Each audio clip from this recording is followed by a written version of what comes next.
Good evening, everyone. Thank you for joining us. As we begin the holiday season, let me take a moment and wish everyone a very Merry Christmas, Happy New Year, a safe holiday. Enjoy your family. Continue to be very, very careful with COVID-19, but enjoy your holidays. This regular meeting of the Board of Trustees of the Spring Independent School District is officially called to order on Tuesday, December 8th, 2020. The time is now 7:03 p.m. Board trustees present are Winfred Adams Jr., Kelly Hodges, Deborah Jensen, Justine Durant, Jana Gonzalez, and myself, Rhonda Newhouse. I would like to ask everyone to turn off or silence their cell phones or any electronic devices at this time, please. I would also like to ask everyone to please stand and join me in the Pledge of Allegiance.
Our next item this evening is the superintendent's remarks.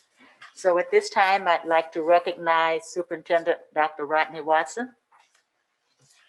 Thank you, President Newhouse and other trustees.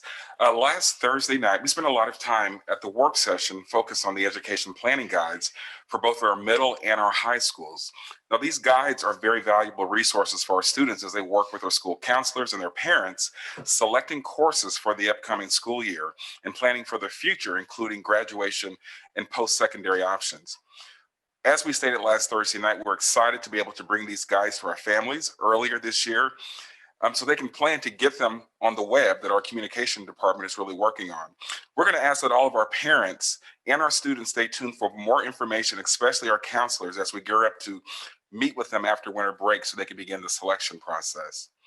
If you all from our community were in the room, you would see a lot of toys that are up here in the front of our boardroom. Last week, I sent out an email to all of our staff across the district asking for their help in supporting the toy drive being held this year by Northwest Assistance Ministries. We're already starting to collect dozens of toys. I'm sure when you walked in the front doors, you saw the boxes of toys. Departments are challenging other departments to see who can and bring the most toys in from their department. And we're really excited about this process. This year, NAM is working hard to collect 16,000 gifts. And they've challenged all of the superintendents in Spring, Klein, and Aldine to a friendly competition to see which district can collect the most gifts. Now we know that Spring is going to win, but we wanted just to make sure the other districts had a chance.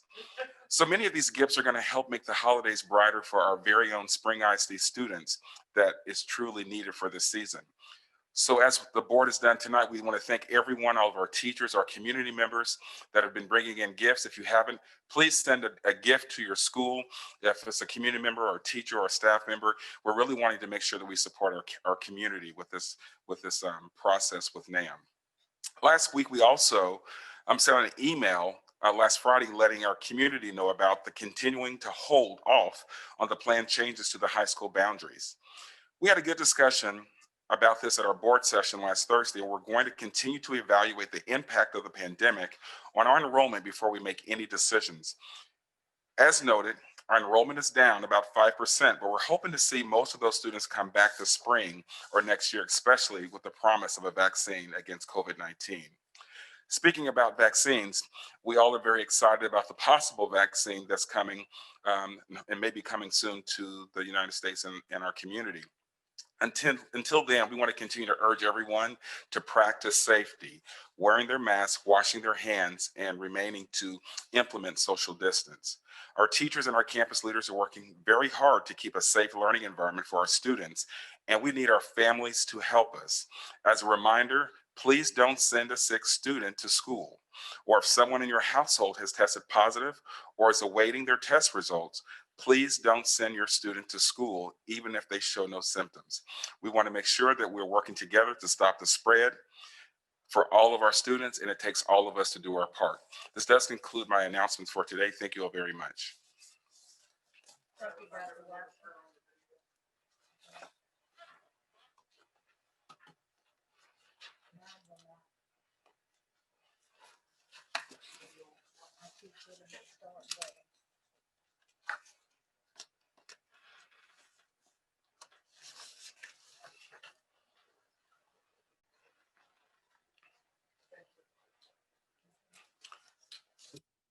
I do have one additional announcement that I forgot to put on there. I did send you all some information last week that Ms. Bradford, we congratulated her for the selection of her new position. She's going to be moving to Providence, Rhode Island to be the new Deputy Superintendent of Providence School District. And so we're really excited about this opportunity for her as she continues to move forward towards her goal of becoming a superintendent. And so at this time, I want to say a very special thank you to Ms. Bradford for all of the wonderful things that you've done here in our district. And we congratulate you on a job well done. Thank you so much. Well, Dr. Watson, you just took the words right out of my mouth. I was looking at Ms. Bradford on the video here and immediately said we spoke so highly and appreciative of her educational guides for the middle school and high school last week. And then to get the email that she's leaving us. Oh, I was so hurt. But I am so, so happy for you, Miss Bradford. You are most deserving. We wish you and your family well. That's a long ways away. And the weather is not as nice as here in Texas. So please know that if you decide that you want to come back home to Spring ISD, we are always welcoming you. So good luck to you and your family. Do we have any other board members that would like to share some comments tonight? Madam President, I'd like to follow up on your comments. You said what I wanted to say. But in addition, I really think that Ms. Bradford is one of our district heroes. Last spring, we were thrown into unknown circumstances, unknown dangers, still eager to teach our kids. And Miss Bradford and her wonderful team that she's assembled and teachers at the schools all came together and did an amazing, amazing job. And I told her I think she was the right person in the right place at the right time. You know, sometimes you're just lucky that way. And I felt so lucky to have you here. And my feelings are ambivalent, like Madam President's. I am so, so happy for you to have a step up into the district management. And I am so, so sad that you're going. But, you know, I wish you the best.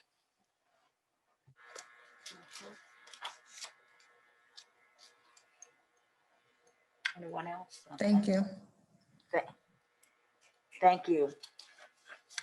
So our next item is a spotlight of the 2020 Spring ISD Superintendent's Holiday Card Contest winners. At this time, I'd like to recognize our Executive Chief of District Operations, Mr. Mark Miranda. Thank you, President Newhouse, Dr. Watson, members of the board. I'm on page 8 in your agenda package, and it's really exciting as we get into the holiday season to be able to share the 2020 Spring ISD Superintendent's Holiday Card Contest, showcasing the top winners from across the district. The contest, as you know, is an annual event that rotates between elementary and secondary campuses every other year. This year, 2020, is a secondary contest year.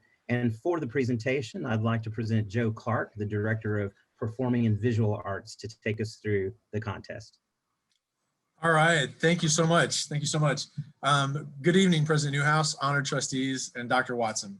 It is with great pleasure and excitement that we not only honor our 3 winners of our Superintendent's Holiday Card Contest tonight, but also show you something brand new to Spring ISD.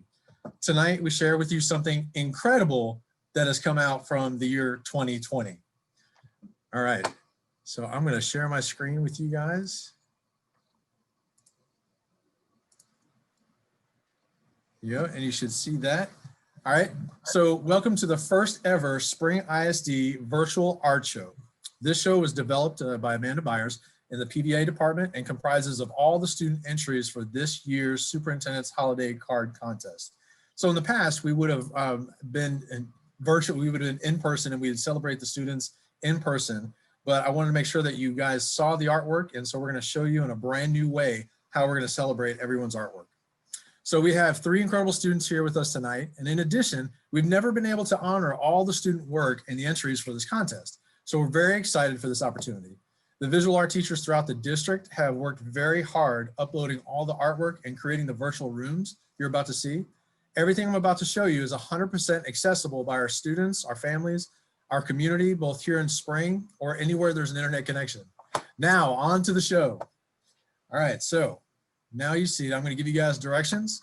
Here we go. So if you were a parent logging in and viewing this for the first time, you would see this site right here. So I'm going to show you, and we're going to play a little bit for you. But before we do that, as we add sound, I just want to remind everybody how to mute and unmute your website. So right now it's muted. Right now I'm going to unmute, and that's going to come in handy a little bit later. So those of you trying this link on your computers at home right now, you might want to mute it just so you don't get both feedbacks at the same time. So here we go. Welcome to the Superintendent's Holiday Card Contest Art Show. We're so excited that you're joining us. For the best viewing experience, please click the icon that's on the bottom left of your screen near the gear. This will give you a full screen view so that you don't miss any details. To begin your journey, please click on the doors and enter into our art gallery. You'll be led to a map where you can click on individual school names or teacher ornaments to go directly to their gallery showrooms. You can even click the Here icon to begin right at the start. If you see a small gold snowflake on the upper left corner of an image, that indicates that that artwork was an official entry into the contest. Also, feel free to check out our winner's room. And keep an eye out for special guest appearances from Superintendent Dr. Rodney Watson throughout the gallery. If you click on his icon, he'll lead you to a special clue. We have a mystery artist throughout this gallery, and there are 10 clues for you to find. The last clue will send you to a form to fill out so that you can share what you discovered. Again, thank you so much for joining us. Please enjoy the fun and the artwork. That is perfect. And I hope you saw the little cue that we're going to be showing you a little bit later on. But that was our very own Ariel Keller from Springwoods Village doing that little voiceover. You might remember her. She's done a lot with Fran Taylor and a lot of the lessons over the summer too. So if you saw the video, the first thing we do is you have a building right there. So what do? You go in the front doors. So we click right here.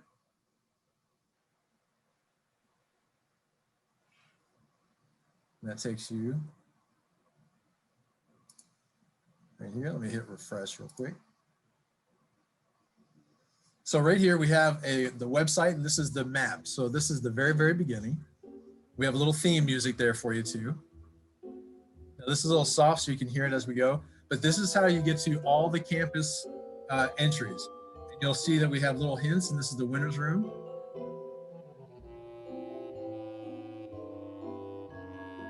Now, if the AC is blowing just well enough and you see the snowflakes coming down, you can start to feel Christmas. There you go. So for now, I'm going to go ahead and put this on mute for a second. So we can take a look at the winners room, and you see all the campus rooms here. And so I'm going to show you, just to give you a couple of roadmaps of what's going on here. So you click on the winners room, and this is where our winner will be. And so you can see a video, and we can click on this later, but a video, little artist statement, and you see the winning piece right there, the big blue snowflake. And what is this? We have a little icon in the upper right-hand corner, and this is part of our mystery artist clue. So you'll see all the little clues are in here too. So we have a built-in activity for everyone. And this takes us back to the gallery. And so you have all the gallery of all the work, and you can see this is Bailey Middle School. And when you want to go back to the map, you go back to the map.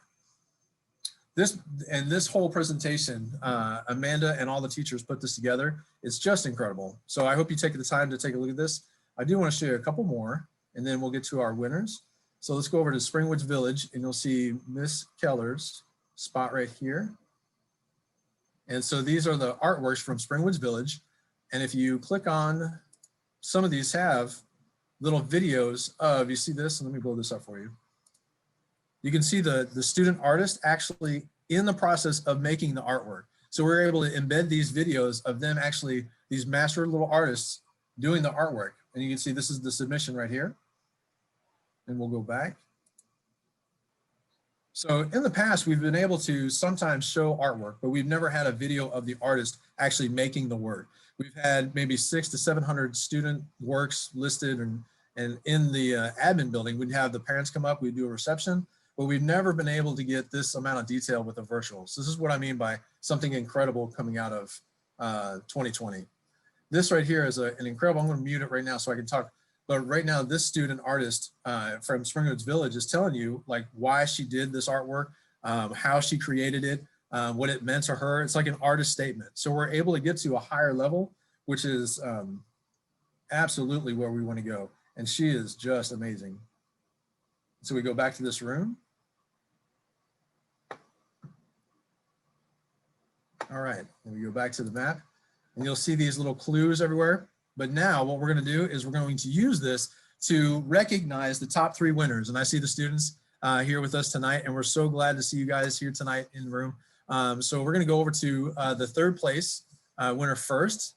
And so this is at Clawton Middle School.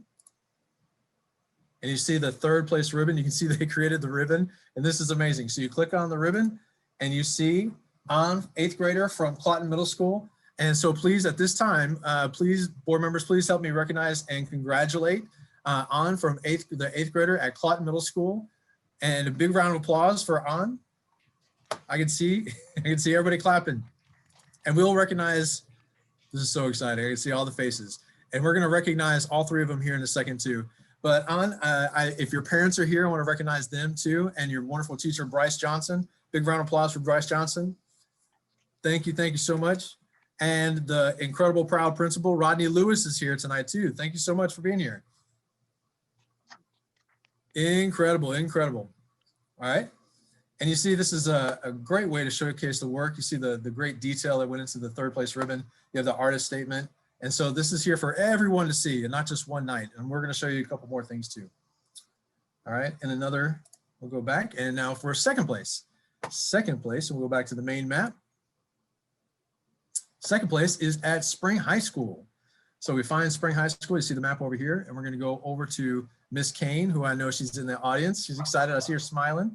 And you see the 2nd place ribbon right front and center. Look at that.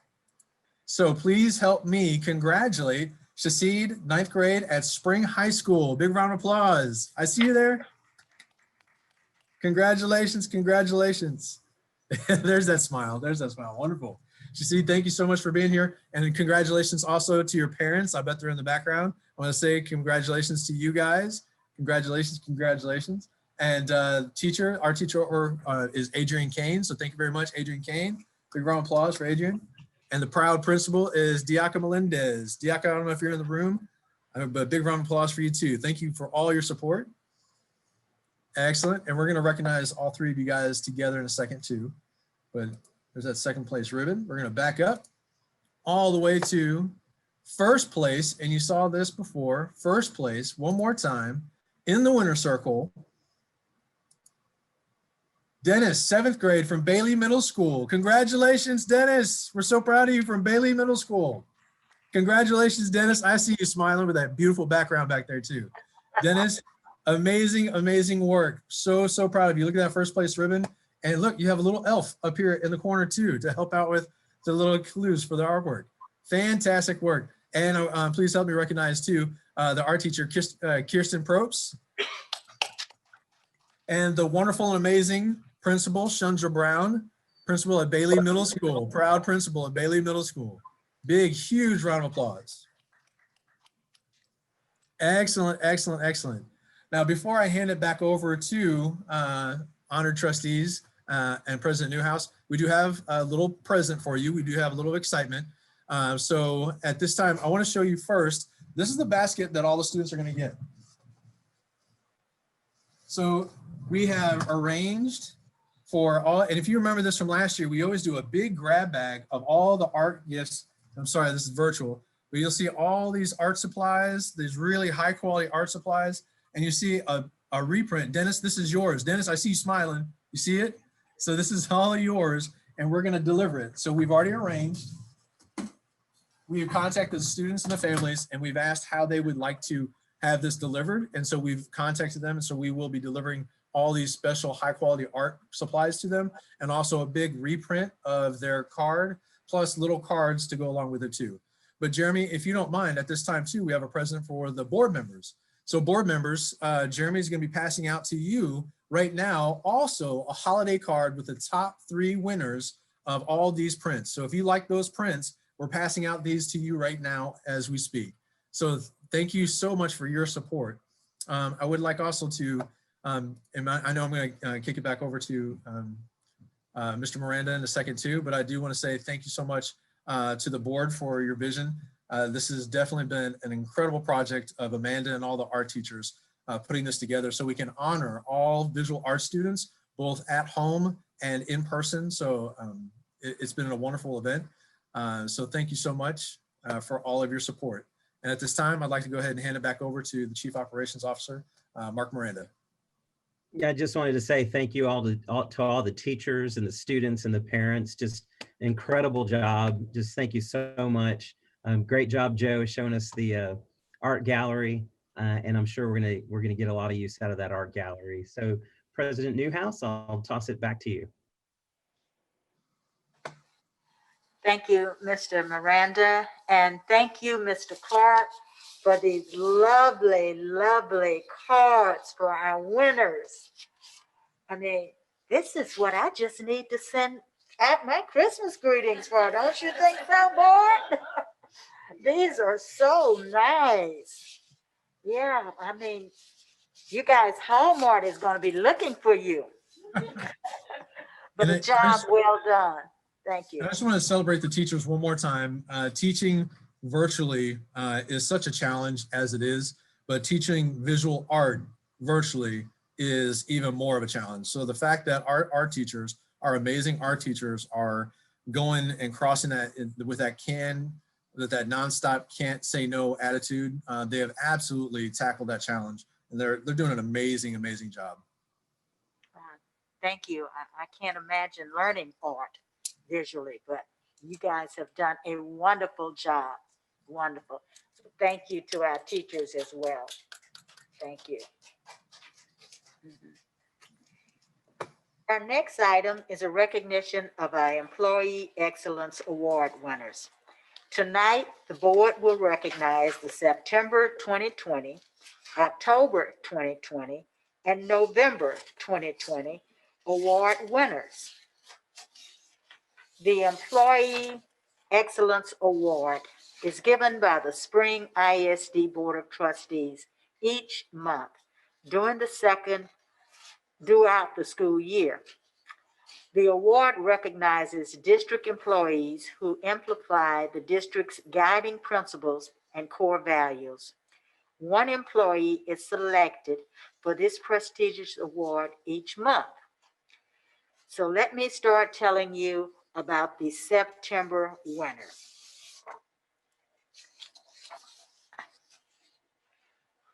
Before I give their name, I'm hoping they are on the Zoom and will understand and recognize who we're speaking of.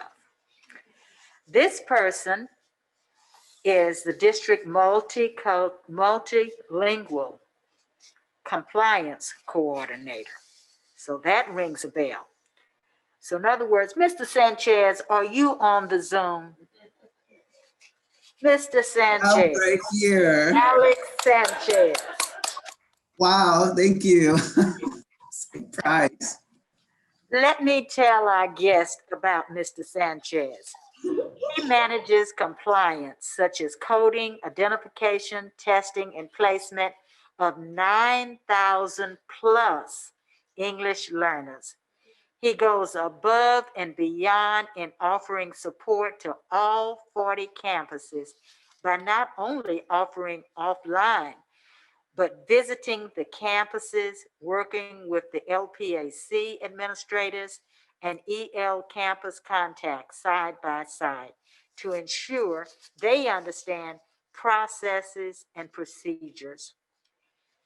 He is excellent in supporting all of his schools, and he is highly recognized. So we want to thank you, Mr. Alex Sanchez. And Thank you so much. This is a big surprise for me, and I'm just very grateful to be part of Spring ISD and support our community, staff, and teachers, and everyone in Spring and our students. Thank you so much for this award. Thank you. you are quite welcome. I hope you can see I am holding up the very nice award that you will be receiving. But Mr. Sanchez, along with this award, comes a little envelope. And inside this envelope, you may be happy to receive it because it's Christmas time. The envelope is for you, and I know that it will come in handy. So congratulations, and we're going to make sure that your award and your monetary gift is sent to you. Thank you so much. What a surprise. Thank you.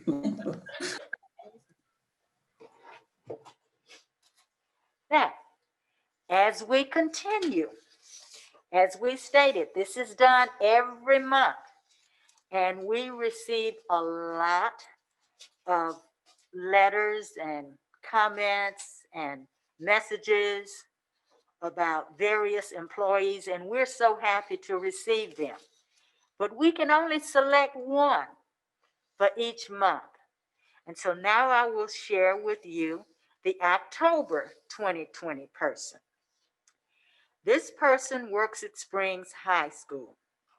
Let me just go on and say, they teach speech and debate. So Miss Marilyn Arthur, are you on the Zoom? Let us give you, I see you, a big hand. Now, what makes this lady special? With COVID, I can hear every teacher my daughter has, and hands down, Miss Oker is the best.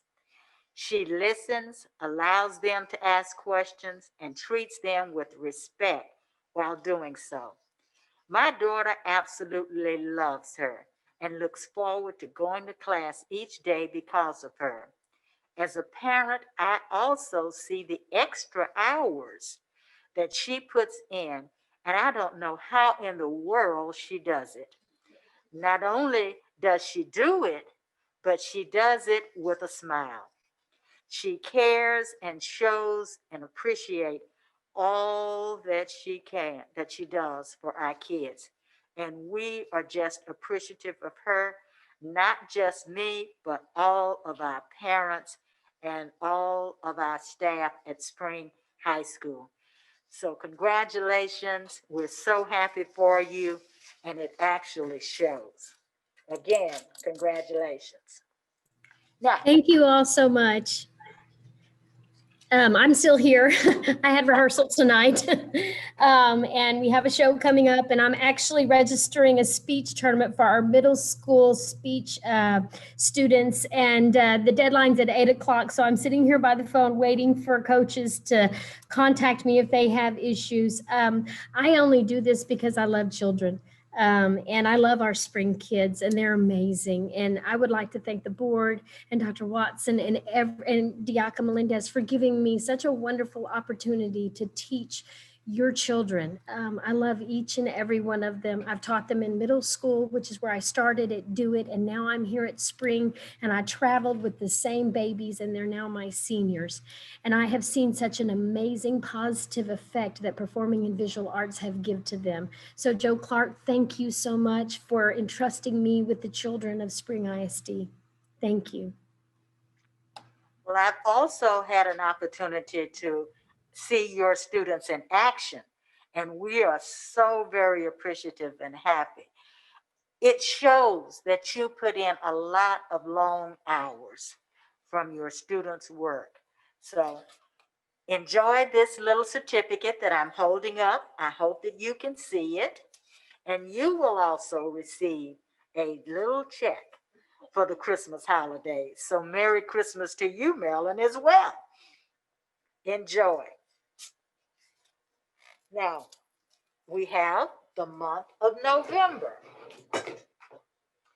And we have a lucky person who has been spoken of highly by her school and who is recognized by the staff at Dekaney High School. I'm speaking of Miss Jessica Cunningham. She's our November Employee Award winner. Congratulations. Thank you. Now, what makes this person special?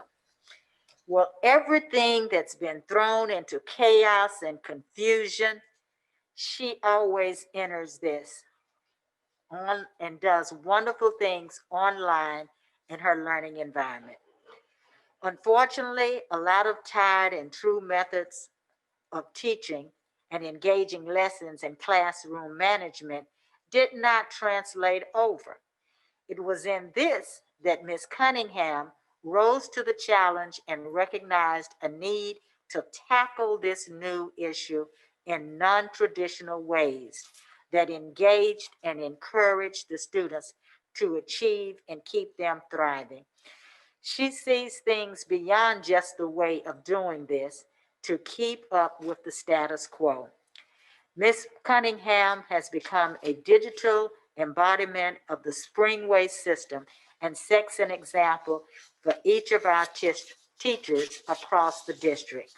So, Ms. Cunningham, we are very happy to present this certificate to you as well. Thank you. And thank you, Mr. Reynolds. I told him I would mention him during a meeting, so I guess this is it. I would not be the excellent teacher that I am or the excellent employee I am for Spring ISD if it wasn't for people like Mr. Reynolds and Miss Rodney, who are excellent in their own and do whatever it takes to keep us safe and happy, including leaving a meeting and coming to help us during a car accident. So thank you, Mr. Reynolds.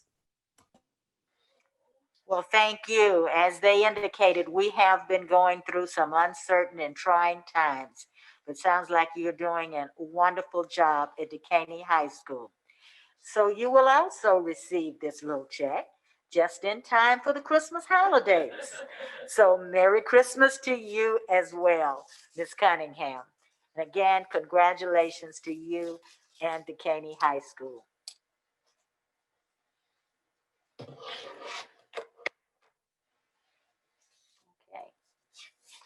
Is there any board members that would like to have a word to say about our awardees? I'd just like to take this time to congratulate all three of you. It's such an honor to be able to work with you all in Spring ISD, and to hear some of the messages that these folks wrote in about you is amazing. And it definitely speaks of your character. So again, congratulations to you all, and Merry Christmas.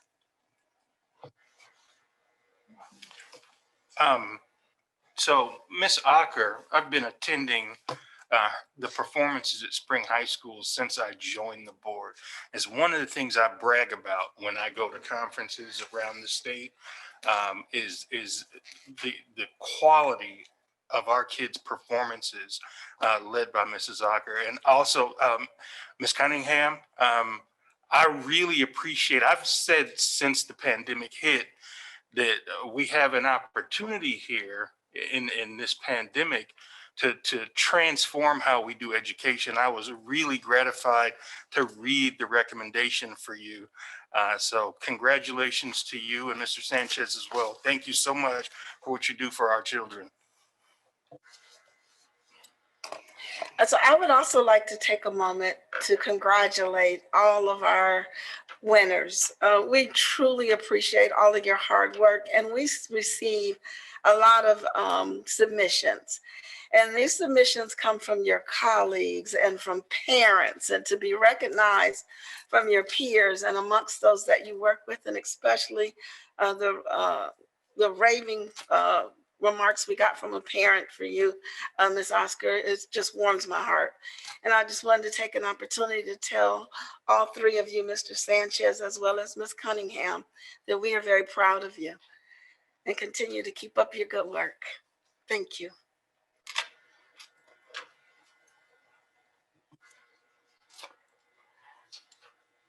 Thank you. Again, it's like wonderful staff and teachers like yourselves that makes us very proud to be Spring ISD board members. So thank you, thank you. Our next item is a points of pride for the Spring ISD Procurement Service Department. So at this time, I'd like to recognize our Chief of Innovation and Communications, Tiffany Dunn Oldfield. Good evening, President Newhouse, Dr. Watson, and esteemed members of the board. This evening's final recognition is a point of pride, as you mentioned, that goes to one of our crucial central office departments. The Spring ISD's Procurement Services Department, under the leadership of Executive Director Philip Ellison, has once again been awarded the Achievement of Excellence in Procurement Award for the National Procurement Institute. I know Philip is here and has a wonderful background, so if you give a wave, Philip, everybody see Philip? I'm gonna go ahead and read the recognition out really quick, and then we're gonna let Philip talk a little bit. This is a big deal. So this is the department's 11th consecutive year earning this award. The National Procurement Institute presents the award each year to public and nonprofit entities in recognition of organizational excellence, professionalism, and a dedication to continuous innovation in procurement-related practices. This year, Spring ISD was one of only 46 recipients in all of the state of Texas, and only one of only 22 school districts across the US and Canada to receive this distinction. The award criteria evolves each year as best practices in public procurement operations evolve with updated requirements and new technologies. The Spring ISD procurement team's record of winning this award annually for more than a decade clearly shows how they stand committed to continuous growth. It also shows how they exemplify the district's core values: striving for excellence in all they do, building trust through integrity, and winning as a team. This year has been a challenge for departments across our district, and procurement is no exception. Philip and his team had to adapt not only to the new normal operating during a pandemic, but also to meeting the unique procurement needs during this pandemic. Please join me, and I'm going to ask you to take your mics off for a second. Please join me in a really loud round of applause for our procurement department and Philip Ellison.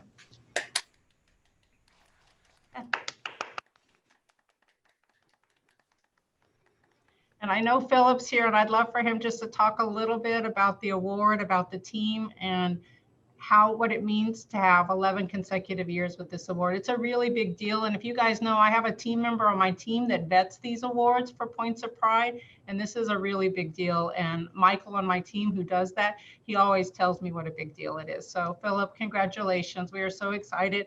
I have your award here. So I know you have a lot of these in your office, not only for this award, but for other awards. And we're super excited, and I'll be taking it to you fully masked up, but I'll be taking it to you tomorrow.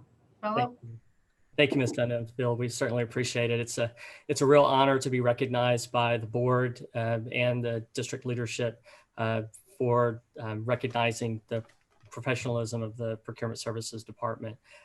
We work really hard. You mentioned the new normal. There has been nothing normal about the last 10 months, and it continues to change, and we have to strive constantly to adjust to whatever comes our way, and we certainly are there to support the district and the students and teachers. And so, I mean, you've said so much already. I don't want to take your time, but we certainly do appreciate the opportunity to be recognized for both in this forum to our taxpayers, who we are fiduciary responsible for, and their funds. And we work daily and challenge ourselves for our internal processes to continue to be streamlined and as efficient as possible in providing and meeting the needs of the district. So thank you. Yay! Congratulations again, and I will bring by the award tomorrow. Thank you. Congratulations, Philip. We're very proud of you and the department. 11 years, you really make the district look great. So we are very proud of you. Thank you. Thank you. So our next item is agenda participation. This item allows members of the public an opportunity to speak on agenda items before those items are considered by the board. Mr. Brinkley, do we have anyone to speak tonight? No, Madam President, we do not. Okay, thank you. So next tonight, we will have the swearing in of the recently elected trustees, candidate, and elect board officers. So at this time, I would like to recognize our General Counsel, Jeremy Brinkley. Thank you, President Newhouse. The Spring Independent School District was scheduled to hold an election on November 3rd, 2020 for trustee position 4 and trustee position 5. The election was canceled per Texas Election Code, which allows the school board to cancel an election if each candidate whose name is to appear on the ballot is unopposed after all pertinent filing deadlines have passed. Elected to trustee position 4 is Winfred Adams Jr. Elected to trustee position 5 is Rhonda Newhouse. Mr. Adams, at your desk, you have a certificate of election that certifies that you are elected to trustee position 4 of the Spring Independent School District at the general election held on November 3rd, 2020. Ms. Newhouse, at your desk, you have a certificate of election that certifies that you are elected to trustee position 5 of the Spring Independent School District at the general election held on November 3rd, 2020. And you both have those certificates there in the blue folders, if you want to hold them up to the camera. You also have in front of you the officer's statement, and I will read that statement and then I will ask you to sign it. So the statement reads, I, your name, do solemnly swear or affirm that I have not directly or indirectly paid, offered, promised to pay, contributed, or promised to contribute any money or thing of value, or promised any public office or employment for the giving or withholding of a vote at the election at which I was elected, or as a reward to secure my appointment or confirmation, whichever the case may be, so help me God. And with that, if you would sign that officer's statement, please.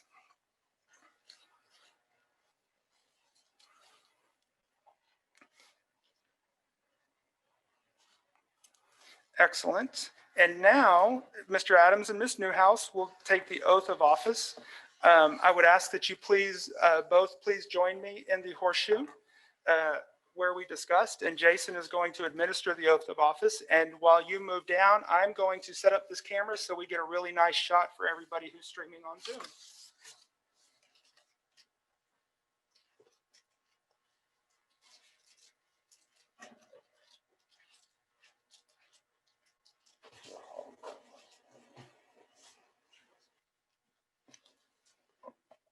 Didn't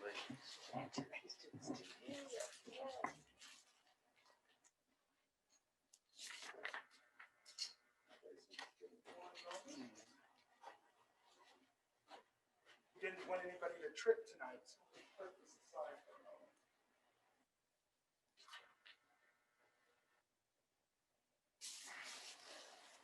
One more moment, Jason.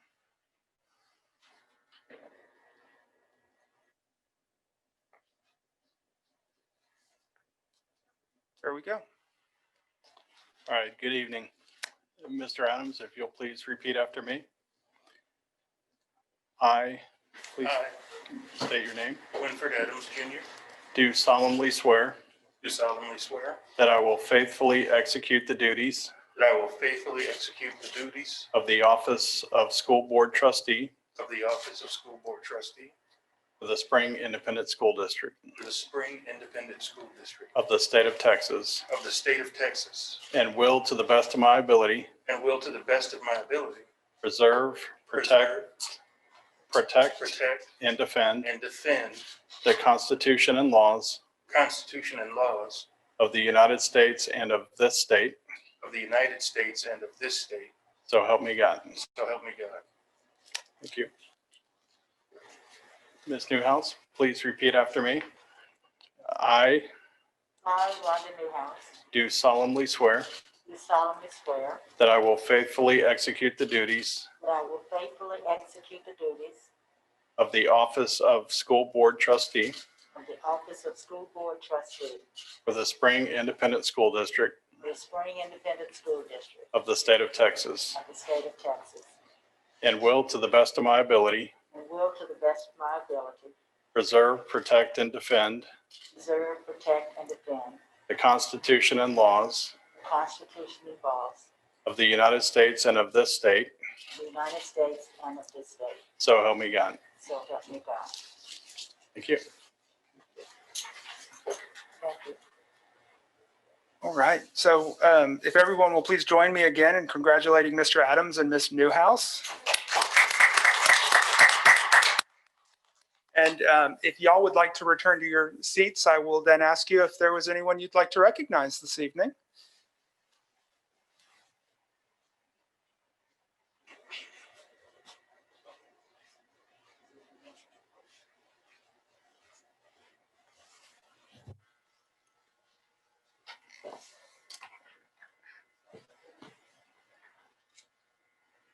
And is there anyone you'd like to recognize this evening before we move on?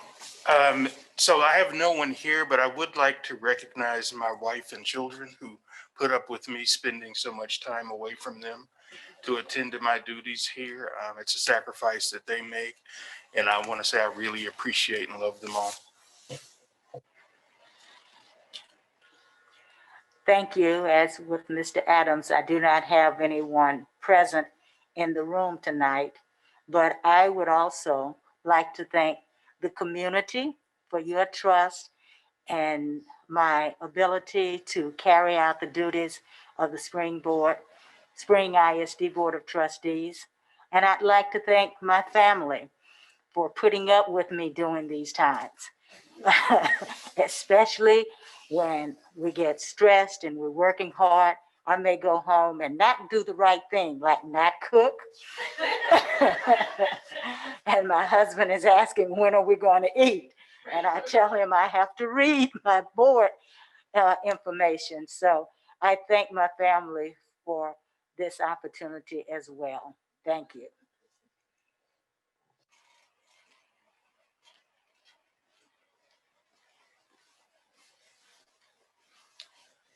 I'd like to say congratulations to my colleagues, President Newhouse and Trustee Adams. It's been a pleasure to work with you all, and I'm excited about what the future holds for us.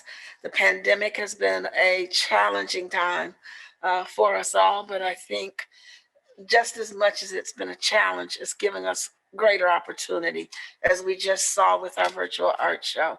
And so I'm looking forward to what you will accomplish over the next 3 years, and congratulations.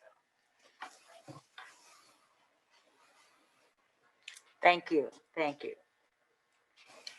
So our next item is the election of board officers. In accordance with Board Policy BDAA, the Board of Trustees shall elect the President, Vice President, Secretary, and Assistant Secretary at the first meeting of the board following the election of trustees. First, however, the board will recess into closed session pursuant to Government Code Section 551.074 for the purpose of discussing the qualifications and duties of board officers. The time is now 7:53 p.m.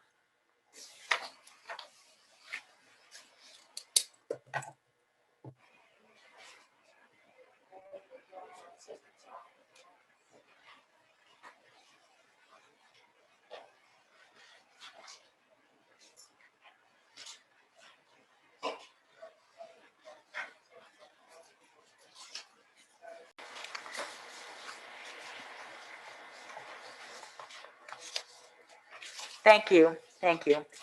We will now reconvene and resume this open session of the regular meeting of the Board of Trustees. The time is now 8:15 p.m.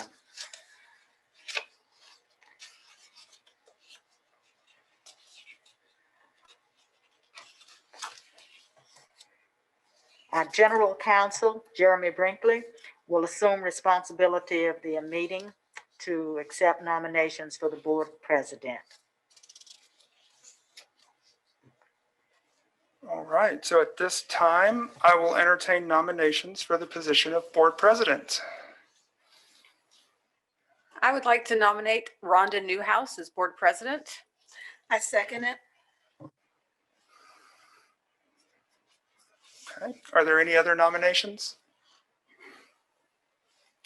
Okay, so Trustee Gonzalez has nominated Trustee Newhouse for Board President, and it has been seconded by Trustee Durant.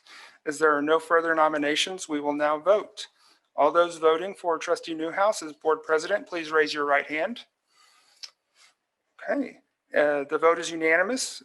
Trustee Newhouse has been elected as the Board President. I will now turn the meeting back over to Trustee Newhouse.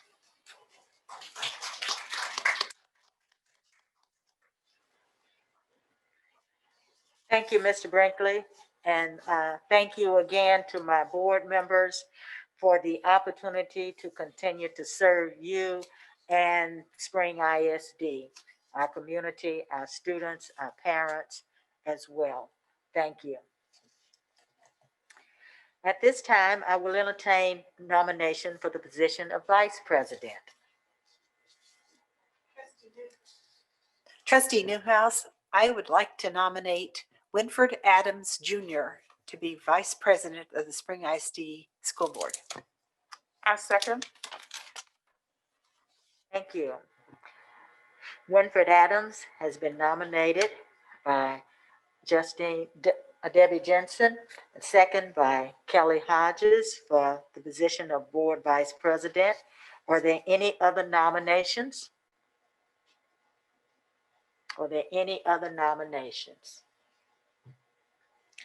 Hearing no other nominations, I will call for a vote for Winford Adams as Board Vice President. Please raise your right hand. The motion carries unanimously. Winford Adams, thank you, will serve as our Board Vice President. Thank you, Mr. Adams. Next, I will entertain a motion for the nomination of Board Secretary. Madam President, I'd like to nominate Trustee Kelly Hodges as Board Secretary. Second.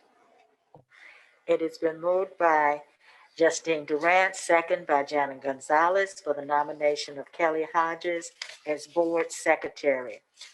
Are there any other nominations? Are there any other nominations? Hearing no other nominations, all those in favor of Kelly Hodges as Board Secretary, please raise your right hand. Motion carries unanimously. Kelly Hodges has been elected as our board secretary. Next, I will entertain a motion for the position of board assistant secretary. Madam President, I would like to nominate Justine Durant to serve as Board Assistant Secretary. Second, Second. it's been moved by Winfred Adams, second by Deborah Jensen, for the nomination of Justine Durant as board assistant secretary. Are there any other nominations? Are there any other nominations? Hearing none, all those for Justine Durant as board assistant secretary, please raise your right hand. The motion carries unanimously. Justine Durant has been elected as board secretary. Thank you to our board for this opportunity to have an election for our new members. And let me congratulate each one of our new members, Mr. Adams as vice president, Kelly Hodges, secretary, and Justine Durant as assistant secretary. Please join me in congratulating them.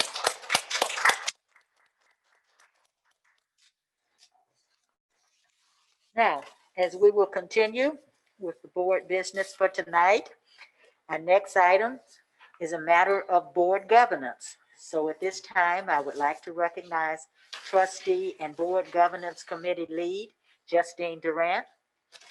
Thank you, Madam President. I would like to first recognize my colleagues on the governance committee, Dr. Deborah Jensen and Winfred Adams. We, as your governance committee, bring under the direction of the body this evening 2 items that we're going to seek approval on.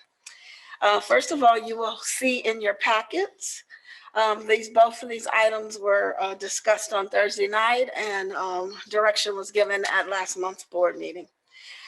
First of all, we will be sending a letter out to request a partnership with Region 4 neighboring districts to ask for their support in joining us and engaging our legislators to support some of the key TASB recommended legislative priorities. And as we discussed last week and voted on, our top 5 priorities are listed in that letter, which will go out to our board presidents throughout the region and asking their support and partnering a coalition to move forth and speak to our legislators. In addition to coming together in a partnership, because I believe we win as a team, and working together with our other neighboring boards, we can approach our legislators to ask that they continue to support public education and drive forward with the priorities that have been set by the body of TASB. We are also recommending this evening that we put forth a resolution. And that resolution that we're asking to support a change in Senate Bill 2283. And we're asking their consideration to join us in this resolution that I'm asking for your vote on this evening to support a stricter eligibility requirements for Board of Trustee members. So that's the first item that we need to address this evening as a body. And then in addition to that, we also want to come together as a team, and some of our other boards in the area have done the same, to move forward with a letter asking that the Texas Education Association grant an extension of the ADA hold harmless, a waiver for the remainder of the school year. They've given us a limited one, but with the pandemic and the impact to our students, we're asking that they extend that throughout the remainder of the year. And so I'm asking, the committee is asking the board as a body to vote to submit a letter to TEA for that request. So we have 2 items. I'm going to pause a minute to see if my colleagues on the committee want to add any additional comments before I turn it back over to President Newhouse. The letter to the other school boards, I I thought all of this was beautifully written and to Thank you. argue our case. There are minor things that will have to be adjusted in the letter to go to certain school boards. Because Yes, it's I addressed to got different the people, red that line sort of, copy yes. here. So I just want to mention that there's some minor. Oh, absolutely. So we have, I've received a edited copy from our legal counsel. And so we'll share the final, you have the draft I gave you on Thursday. There are some revisions, and thank you, Dr. Jensen, because we are a team and we want to make sure that we get it correct. So I value your comments. You good? All right, so I will turn it over to you to address those two items. Thank you, Mr. Rand. I will now entertain a motion that the Board of Trustees approve and adopt the resolution supporting stricter eligibility requirements for school board trustees and approve the letter to other school districts seeking their support in this matter. Madam President, I move that the Board of Trustees approve and adopt the resolution supporting stricter eligibility requirements for school board trustees and approve the letter to other school districts seeking their support in this matter. Second. It's been moved by Deborah Jensen, seconded by Winfred Adams, that the Board of Trustees approve and adopt the resolution supporting stricter eligibility requirements for school board trustees and approve the letter to other school districts seeking their support in this matter. Is there any other discussion? Hearing none, all those in favor, please raise your right hand. The motion carries unanimously. Thank you. And now, Mr. Rand, I understand that you would like us to also vote on the letter to Texas Education Agency. Yes. For that. So I will now entertain a motion that the Board of Trustees approve the letter to the Texas Education Agency seeking an extension of the ADA hold harmless for Texas schools. Madam President, I move the Board of Trustees approve the letter to the Texas Education Agency seeking an extension of the ADA hold harmless for Texas schools. Do we have a second? I second it. It's been moved by Winfred Adams, seconded by Justine Durant, that the Board of Trustees approve the letter to the Texas Education Agency seeking an extension of the ADA hold harmless for Texas schools. Is there any other discussion? All those in favor, please raise your right hand. Thank you. The motion carries unanimously. That concludes the items from the Governance Committee. Thank you, Madam President. Thank you, Mr. Rand, and thank you to the Governance Committee. I know that you have worked on these two items for several months, and we've discussed it, and we're appreciative of the work that the Governance Committee has done for us in carrying this out. The letter will go out to the school districts, and I imagine we will get support from other districts, and I can see this being presented at the next legislature. So hats off to Spring ISD Governance Committee for making this happen. Thank you. For our next item, I'd like to recognize our Chief of Police, Ken Culbert. Good afternoon, Board of President, trustees, and Dr. Watson. Tonight, I'm going to give you an update on our COVID status that we are in the district. If you give me a moment, I'm going to share my screen with you. And then at the end of this, I'm going to pass off to my partner, Dr. Hinojosa.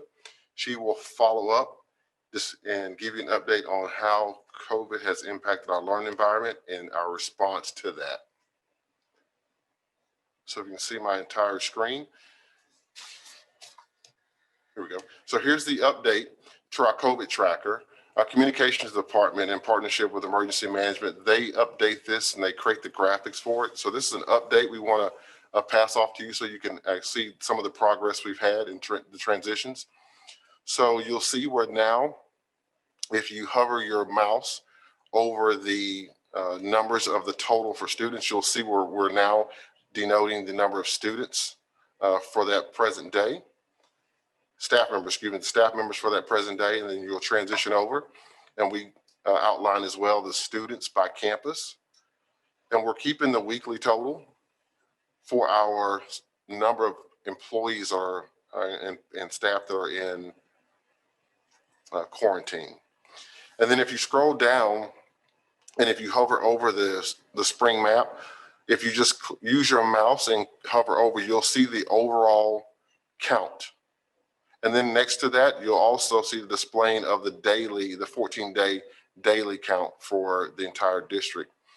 The team has also taken an opportunity, if you'll click on a specific campus, you'll then see the 14-day total, and it'll also pull out the overall count as well. So if you're a parent and you want to check your local community, see your schools, you can, this is updated every day. So you'll have an opportunity to do that. And then if we move over to the right of the screen, we have, let me move there we go. So if you move over to the right of the screen, then you'll see the staff members that have tested positive in the last 14 days. I'm going to speak on this a little bit later, but you'll see the spike we had at the end of the month, and I'll speak on that again a little bit later in this presentation. And then we also have our 14-day total of past positives for students, and also you'll see that. And then at the very bottom is our overall cumulative numbers as we begin tracking this in August 17th of this year. Let me click over to this other presentation so I'll give you an update. Another update, sure. So the last time we met, we discussed the process we put in place here in spring as we began to prepare and keep our district safe. And this is the model that we used. And so we touched on this before. And as I mentioned, every decision we make, the health and safety of our students and staff is paramount. As we continue to transition through this, you'll see where that is highlighted. So last time we met, we talked about the preventive measures that we had. Tonight, I'm going to touch on some very specific details and update you on just highlight on some things that we've done. And so you'll see on the next slide, you'll see how I would have transitioned that. And that's going to be the things we're going to discuss are in bold. The other things are subdued. So the stop the spread safety walks that we have conducted since last month, the team has conducted almost 120 safety walks. We've also received our antigen testing kits from the state. So the team is in the process now of drafting the process in which we're going to deliver those. We're hoping to have something concrete before we leave to go on our Christmas break and be able to deliver that testing process upon the return for our students.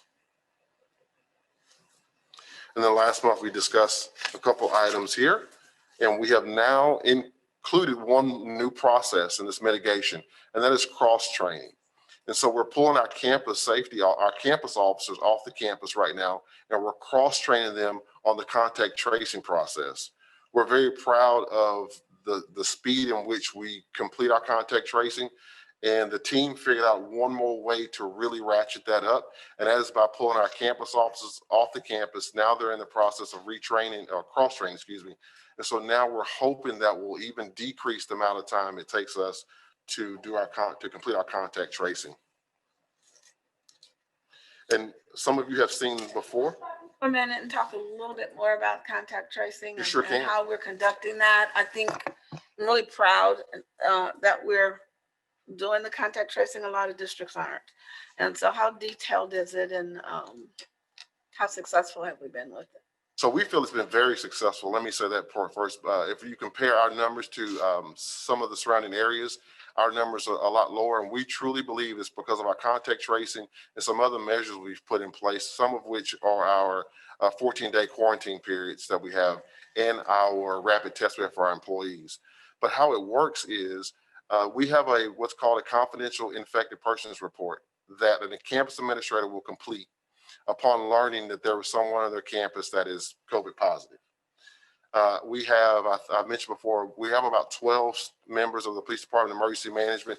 They're in our emergency management center in the center of the police department with around the cubicles. And the moment that a principal begins to enter, it pops up on their screen. So if you were in that workspace, they're yelling or speaking loud. They're talking to each other over the course of it, and they're jumping on those cases as they're working. So they're waiting. They're literally sitting there waiting on the names to come up. As soon as a student or staff member name comes up, they begin to make phone calls and start the lettering process immediately. So there's very often times once we receive it on a perfect case, they're finished with that case within 30 minutes. Sometimes, depending on the time of day, if it's towards the end of the day, it may push it out to a couple of hours by the time they track parents down, catch students and staff, things of that nature. So they're very proud of that. But the cross training, we're hoping that once the campus administrator learns about it, that officer that's on campus can partner with all the other partners we have within the district and operations and HR, the team. And so they'll tighten that process up a little bit. So we're really hoping that that will really decrease some of our time. Thank you. Yes, ma'am. So we've also, you all have seen this before, and our Dr. Watson has shown you this in some of his presentations, and that is the zip code tracker that we have. And so I'm going to just show you two slides that I've pulled out from our dashboard. And what's on your screen are our positive cases as of the 7th. And so we also, again, we have the population per zip code. We show the Harris County, these numbers are pulled from Harris County, the number that Harris County reported, and then the percentage of that population by this year's confirmed cases. And so then the next slide, we'll have our active cases by the same zip codes where our schools fall in.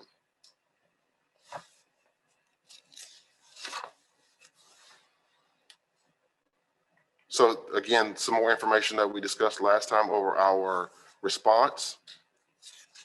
Right now, I'm going to highlight for you the contact tracing. Ms. Durant, Trustee Durant mentioned this earlier. As of close of business today, the team has conducted 2,882 contact tracing investigations. So there's actual people that we've investigated and tracked down to determine if they should be in quarantine, or if we're going to allow them to come back to campus, or if they're an actual active positive case. So during those months, if you look at the trend that we're also seeing based on our contact tracing, we started in August where we had approximately 5 cases that month. September, we had an uptick of 20. October, we saw another uptick of 93.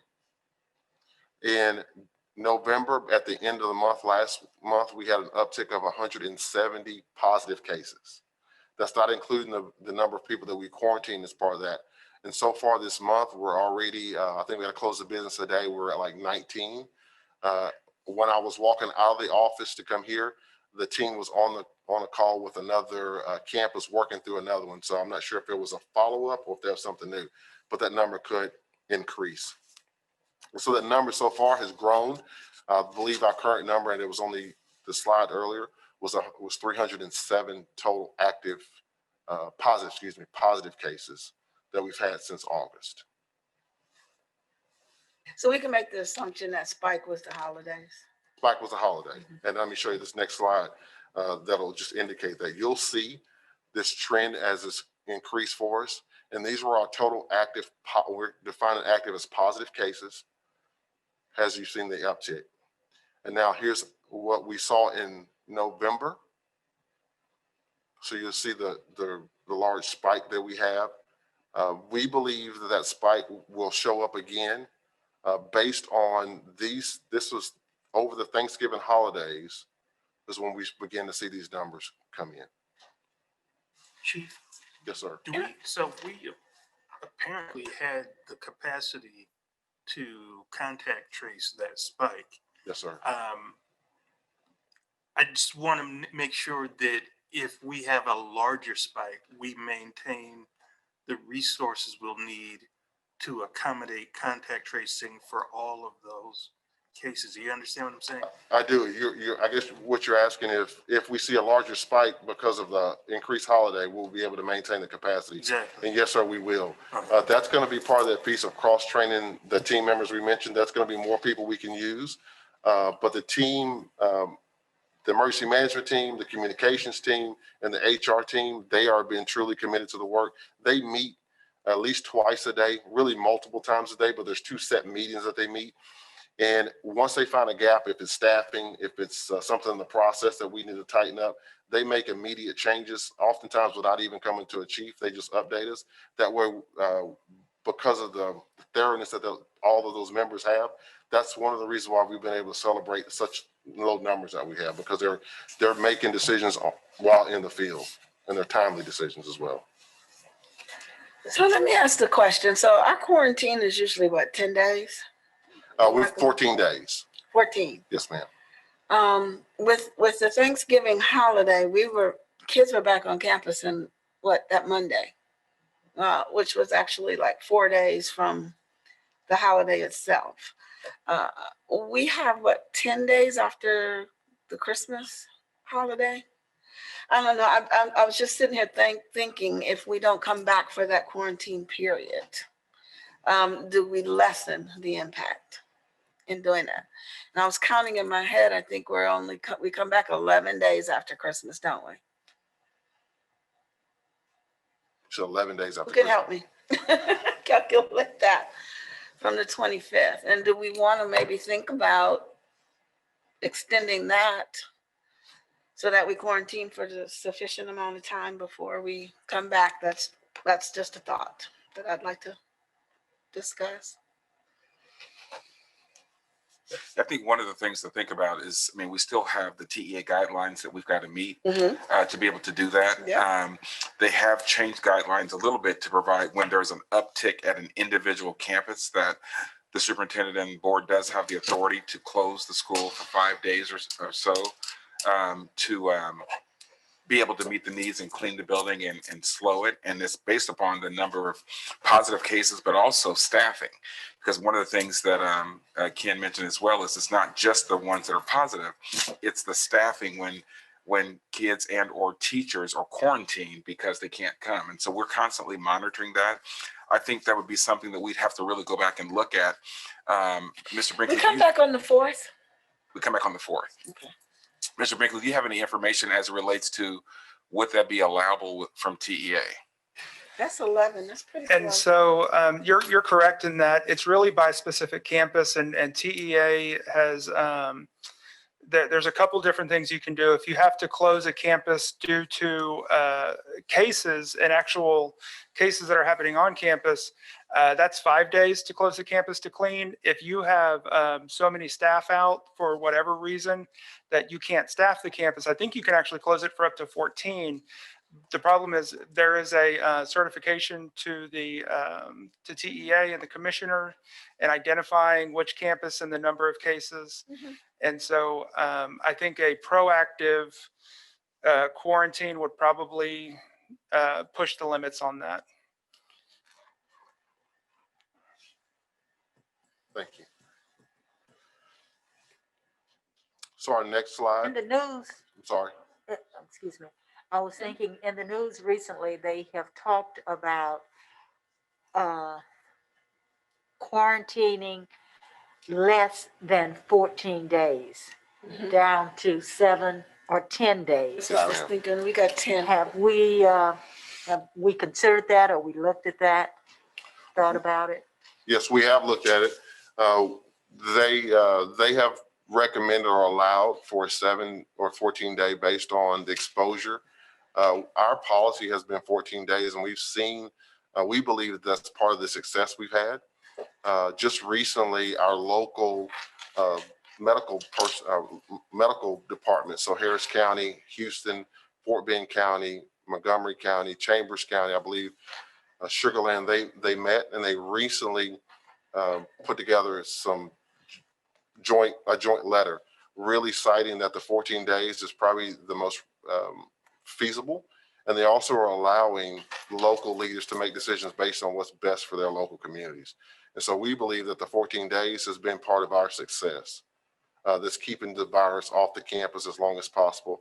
We have had multiple cases, and I wish I had the number. We've had multiple cases where we have had someone exposed. We put them in quarantine, and then 2 to 3 days later, we learned that they were actually positive, and they didn't exhibit any symptoms while they were on campus. And so if we would have had them on campus, obviously they would have been able to spread the virus further. So we've seen success with the 14 days, and we believe based on what the TEA and now Harris County and our partners have given us, we believe that's probably the best process to maintain what we have. Yeah, I wouldn't want to change our practice around the 14 days. I think that's working for us. I was just looking at an opportunity to lessen a spike and proactive. Our calendar fortunately already has a 10-day actually quarantine proactive one kind of baked into the schedule, which I'm hoping will work well to continue to keep our staff and students safe. Unlike we saw a little bit at just a little, a spike at the Thanksgiving time, but they were back 4 days after that holiday. So that 10 days may help to secure safety even a little more. Right. And we're hoping that process really helps us maintain a safe environment, as safe as we can maintain it. And so we also spoke about the recovery process. And so the testing for our employees, as well as the return to learning. And so I'm going to briefly discuss these two. And so just recently, we started testing our employees, those who need to be tested. The numbers that are on your screen reflect the number of employees that we have completed to this date, the 427 that have received the rapid testing. You see that 147 are pending. What the pending, how that is defined is those employees that are this week have gone to testing or ready to go to testing. So we only send those employees that were exposed on the 5th day they received the test. And so you see that number is part of that, as well as the employees that went today that will receive the test. And my team just hasn't had an opportunity to update this for me yet, but that is 148. So far, we've had 253 negatives as a result and 26 positives.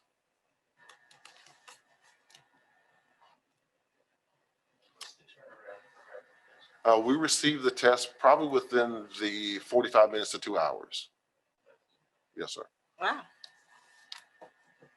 And so then we have our return to learning, and then I'm gonna pass it off to my partner here, but our closure thresholds, we've explored this very early on in the pandemic. We are re-exploring that again because we really, as we mentioned earlier, we see the spike that we had over the Thanksgiving holidays, and we believe some of that spike we saw on Thanksgiving was some follow-up from Halloween. And so we expect to see something else again. And so we're really looking at some opportunities to keep our campuses safe. So as a matter of fact, there's a meeting this week with some key stakeholders within on our team to discuss some protocols for closure and what that threshold looks like in case we need to interact that. And then, and so hopefully we'll have something in the very near future that we'll bring to cabinet so we can make some sound decisions. Any questions?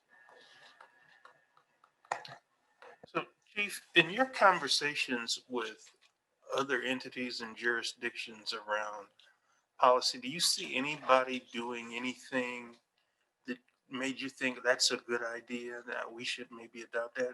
Because I feel like when I compare our plans, just like through the news, like we're doing, like I really appreciate how we're tracking data. I think our dashboard is far superior to anything I've seen out there. And I sort of took a look at the districts right around us, but are you seeing anything out there that you think we could be doing better?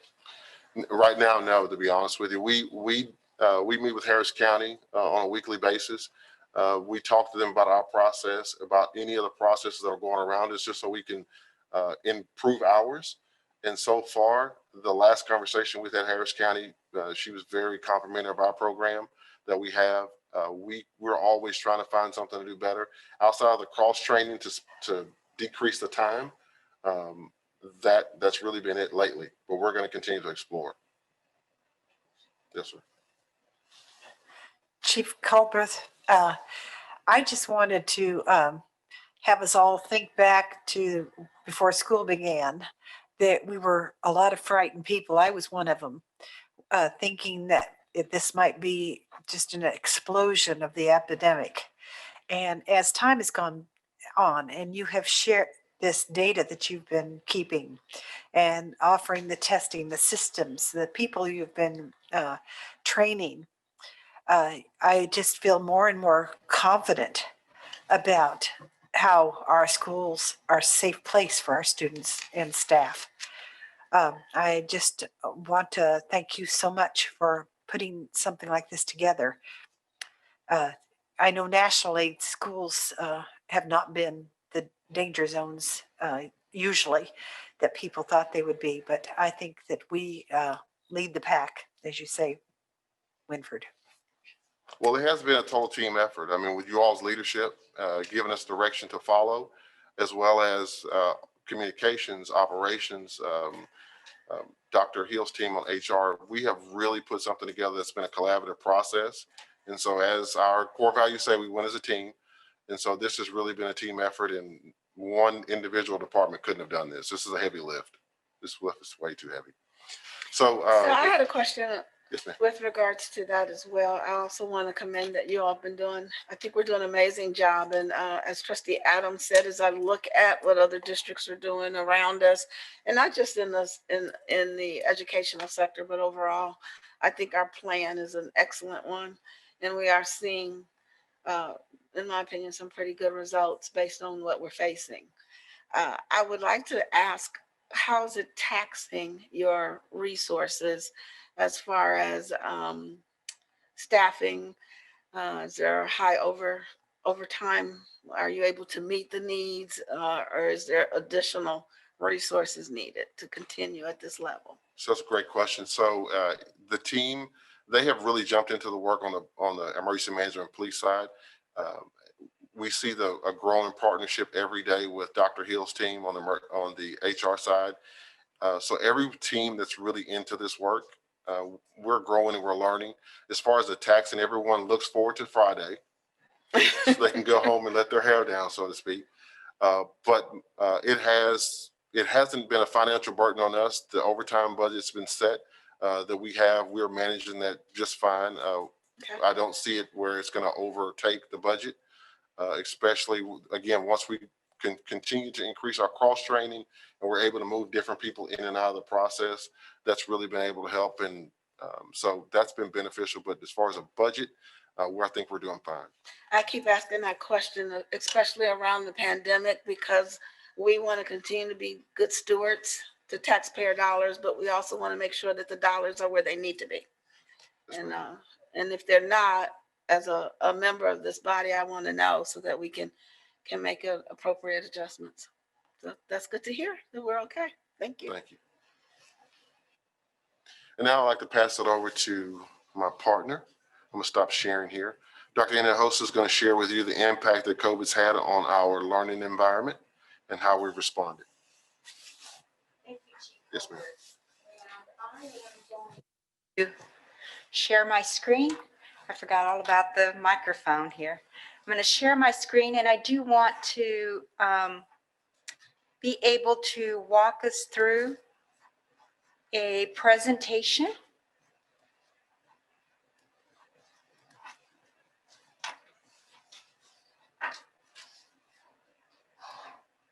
Oops, I'm sorry. Okay. So thank you, Chief. And I want to provide you an update. As you know, COVID is impacting our operations, but majority, our focus has been the impact in the classrooms and the schools. And so at this time, I want to give you an update from the last time that we met. If you'll recall, Chief Dunn Oldfield provided us an update on the staff survey that we conducted back in October. And so I want to walk through the responses that we have provided from the administration and the work that we have done in conjunction with different committees.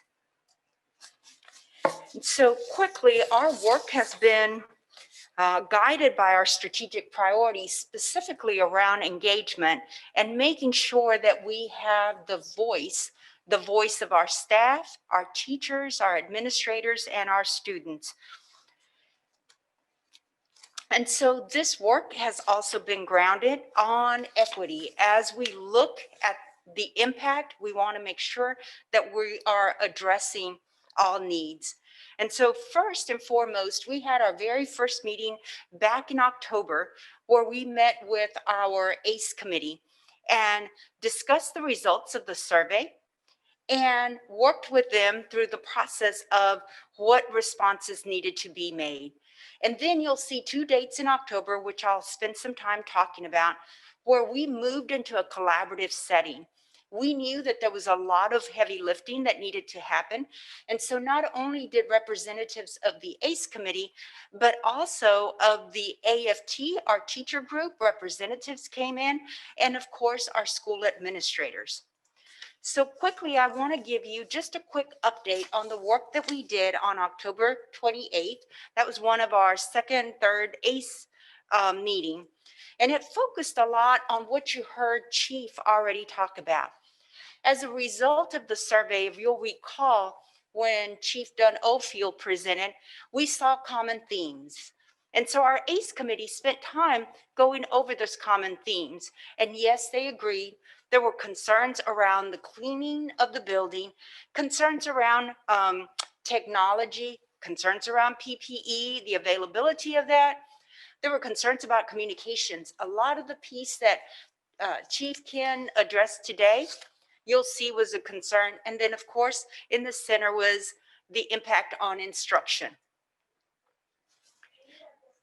Yes, yes. Mm-hmm.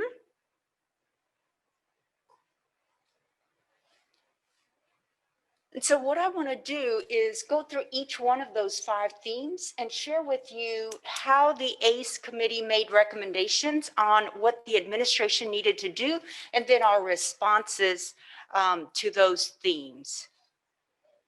Mm-hmm. And so the first one was around the cleaning of the buildings.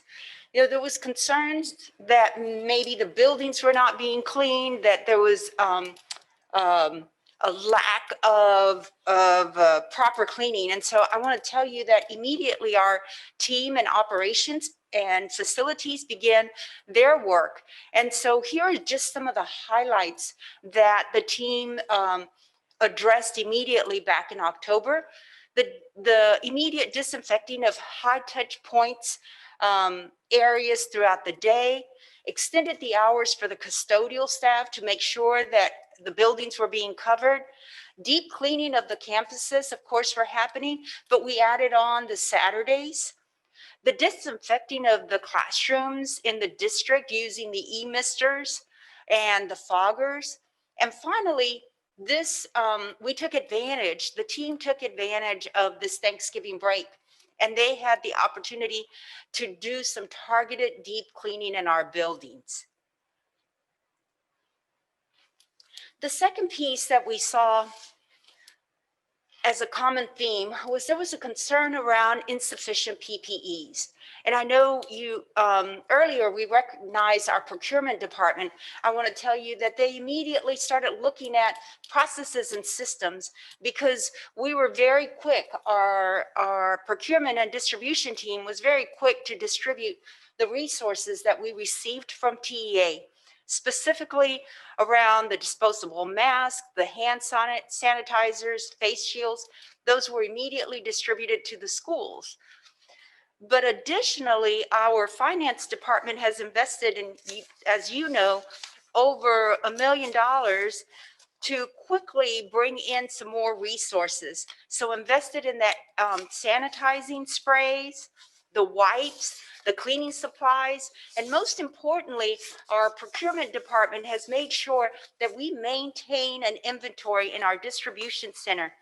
And they continue to immediately fulfill the orders from the campuses and the other district facilities. So as the orders are put in, distribution services gets the resources, the PPEs out in the classrooms. The third area of concern that you saw as a common theme, and I know that we've talked about it, was the concerns around the internet and Schoology issues, so the technology issues. And I'll tell you that our IT department immediately started addressing this, and there were two big areas that they immediately addressed. One was a district license that we had, where a vendor unknowingly to us had incorrectly applied a filter to the system that was creating that bottleneck that slowed down the connections and the videos. And so that was immediately addressed. After that, they discovered that anyone on a wireless system, we were dropping signals. And so what they discovered is that a mobility master device was causing these intermittent issues.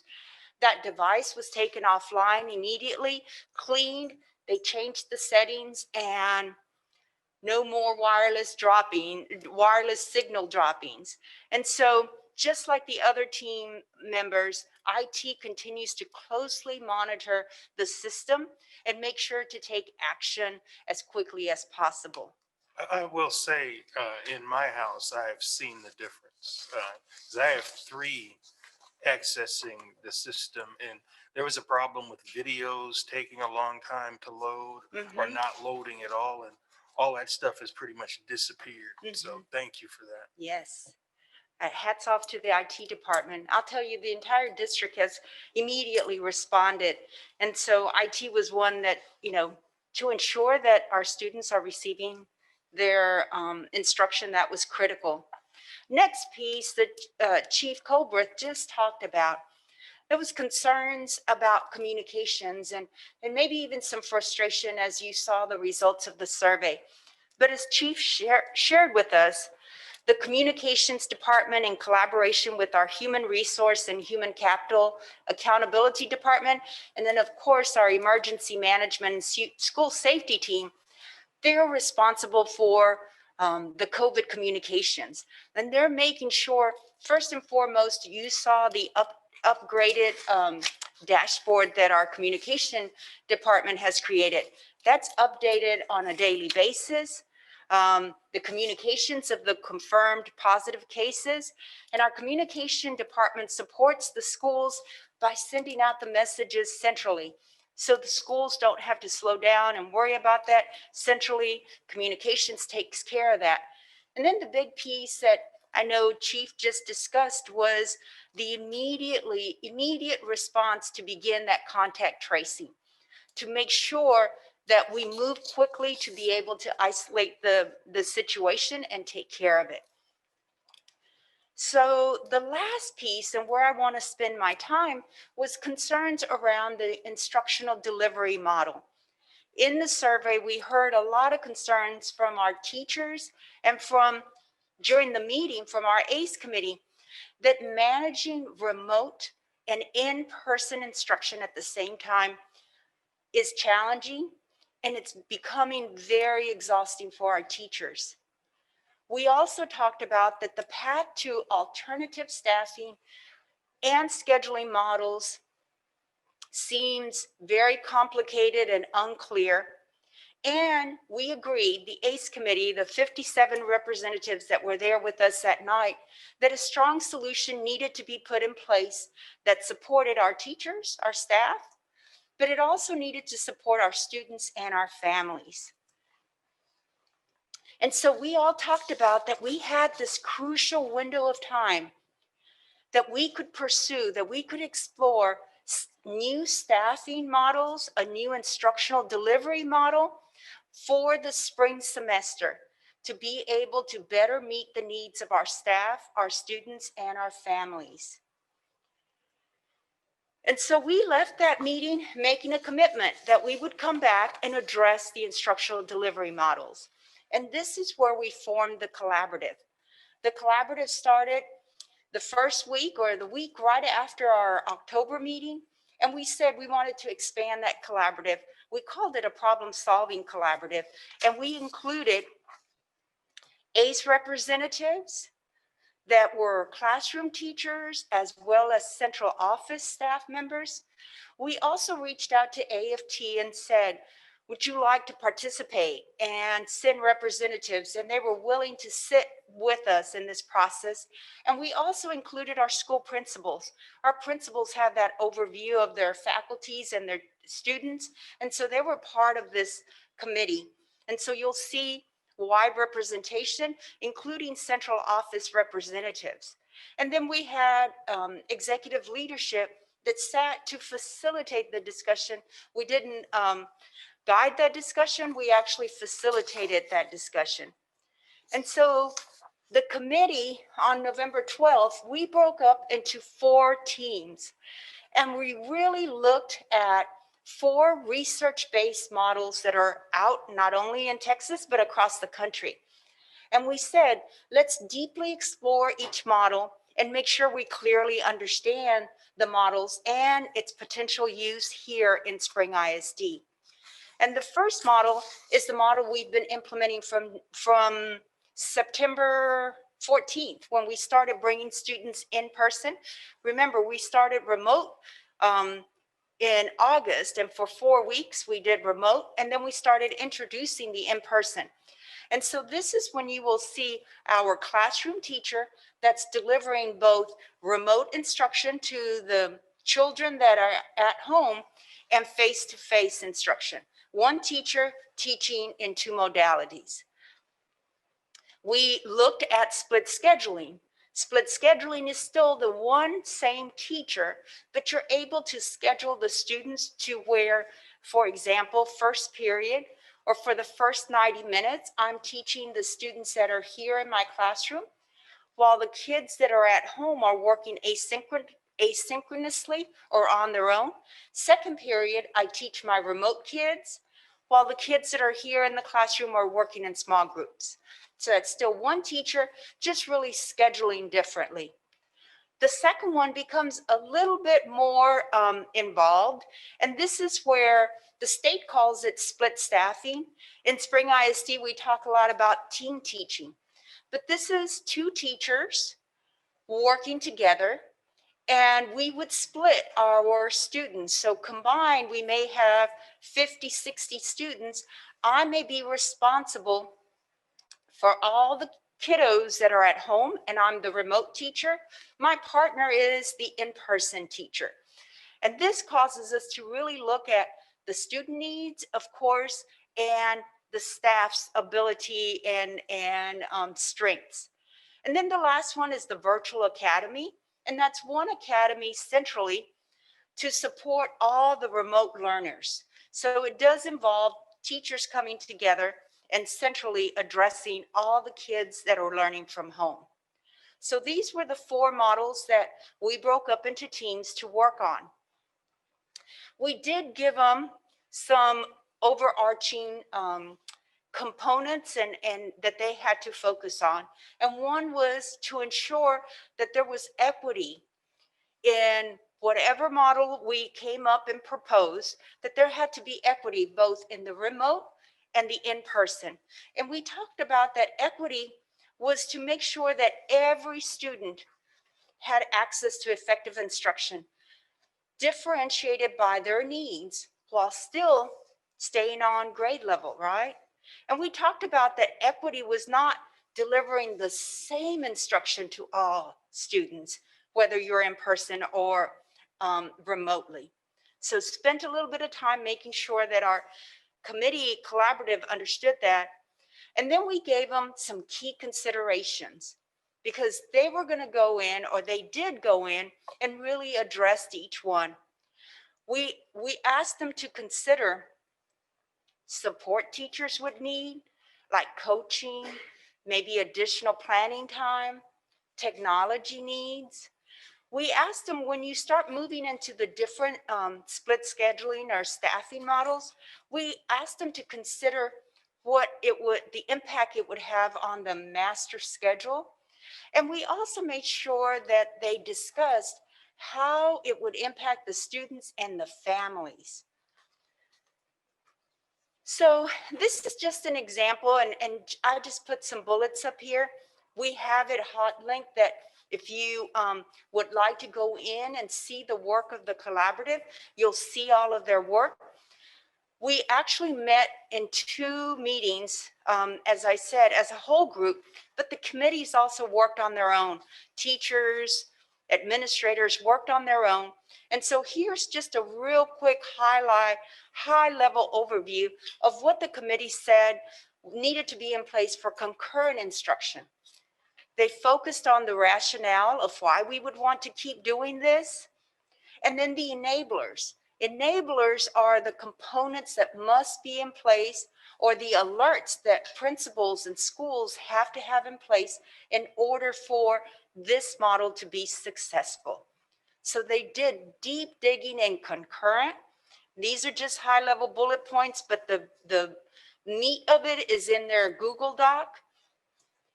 We also did the same thing for split scheduling. Lots of work behind that, and they had to focus on the benefits for the students, the benefits for the teachers, and for the families. We also looked at split staffing. This is when we talked about those team teaching teachers and really focusing on the strengths of the teachers. And the last one, although the committee worked on it and gave us the recommendations, one of the things that we did talk about was a virtual academy took a whole district lift. And so we are planning to really spend some time this spring semester working on developing a plan that would give us a virtual academy for Spring ISD in August of 2021. We believe that for the coming school year, our families have had success in remote learning. Some families will want to continue, and we want to be able to provide this service centrally. So right now we have our virtual program that only encompasses high school, 9th grade through 12th grade with limited classes. And as a district, we want to be able to address grades 3 through 12 and give the students and the families that opportunity to continue their learning remotely if they believe that that's the best setting. But we will work on this spring semester to have it ready in August. And so lots of work. And as I said, there's a body of work that the principals can use as they make their decisions, because we realize we have this window of time to be able to work with our school teams to come back in January and offer a model that responds to the needs of the students, the teachers, and the families. So next steps, the assistant superintendents have been meeting with principals, and the academics team have been meeting with principals to make sure they understand the models and really to understand what are the enablers, to make sure we have the right pieces in place. Once the principals understand this, principals' next step is to meet with the faculty. Because at the end of the day, it's really our teachers that are doing the heavy lifting. And so we want our principals to meet with the teachers, go over the models with the teachers, discuss the resources they have in place, the students that are there, because remember, the student enrollment makes a big difference. And collaboratively, as a faculty, make a decision on the models that are best for their schools. It may be that in elementary, they may want, and the committees, as they talked about this, they said concurrent may be better for the lower grades. Split scheduling may be better for the upper grades. So we expect the principals to work with the teachers and then be able to decide what is best for their schools by grade levels and/or by subjects. Once they select that model, of course, going to communicate with our assistant superintendents. And one of the things that we're doing is we're collecting this information. We want to make sure we understand the models that are being implemented at every single school so that we can best support them. Now, a very important piece is once we make this decision, our schools will communicate with their families, with the parents, so that the parents understand if there's any changes in the schedules of how the students are receiving either the remote learning or they're in person, we want to make sure that the families know and understand if there's any change. And then, of course, we ask our principals to plan for professional development for their teachers. Teachers may need more help in one of these models or the other. They will also make sure they have the resources in place. Do we need more paper copies? Because I'm going to now be working more with the students that are in person. Do I need more workbooks? Make sure that those resources are there. And as I said earlier, we're going to share this information with all of our central office departments. It's very important that central office understands the models that are being implemented. Because if a principal calls up here and needs support for special education or for English ESL classes, the department responding needs to know what model is being implemented so that we can respond accordingly.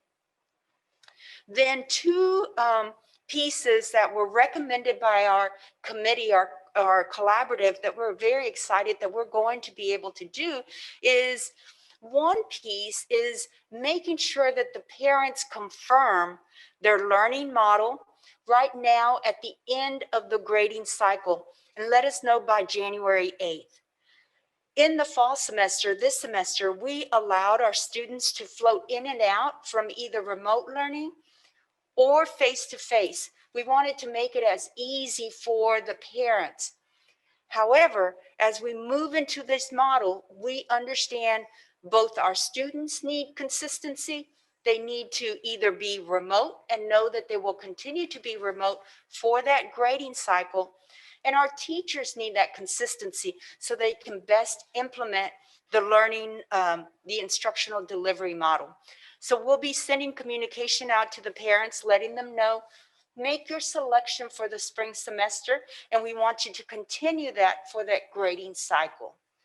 And then the last piece, we want to be able, or we will be embedding remote learning days once a month for our students. We want to allow our students the time for any remediation, acceleration, or makeup of work. And these days will be once a month, one in January, one in February, one in March and April. And this will allow our students time to catch up, make up any work to make sure that they stay on track. And that will be once a month. Our goal is to get that communication again out to our families this week, so that we can make sure that they plan accordingly, and most importantly to our teachers and our staff, for them to be able to see we are responding to what they shared with us in the survey, but most importantly that we're taking actions on the recommendations that they made to the administration. And so I know that was a lot, but if there's any questions that you may have on the models. We're also very excited because we participate with TEA as part of a PLC, our human resources department, my department, academics, and we're being able to learn more about these models, and we will be offering the training to our staff here, our teachers and our administrators, more training on each one of the models so that there's more support as needed. Can you go back to a slide that shows all of the models? Sure, yes. One that might that's one of our favorite slides because it does give us the big picture overview of all the models. And I don't know if it's the late hour or what. So if I'm asking a question that you've probably already addressed, my apologies.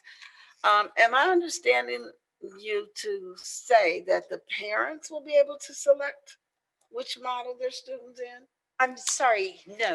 So, and I'm glad you made that because as I talked about it at the very end, right now, the instructional models the parents select is either remote or in Okay. person. All right, so that will stay the same. Yes, that will And- stay the same. We just need their commitment to One or the other. one or the other. And it would be per grading cycle if they make a grading decision cycle. to switch. So that's pretty similar to what they're doing now.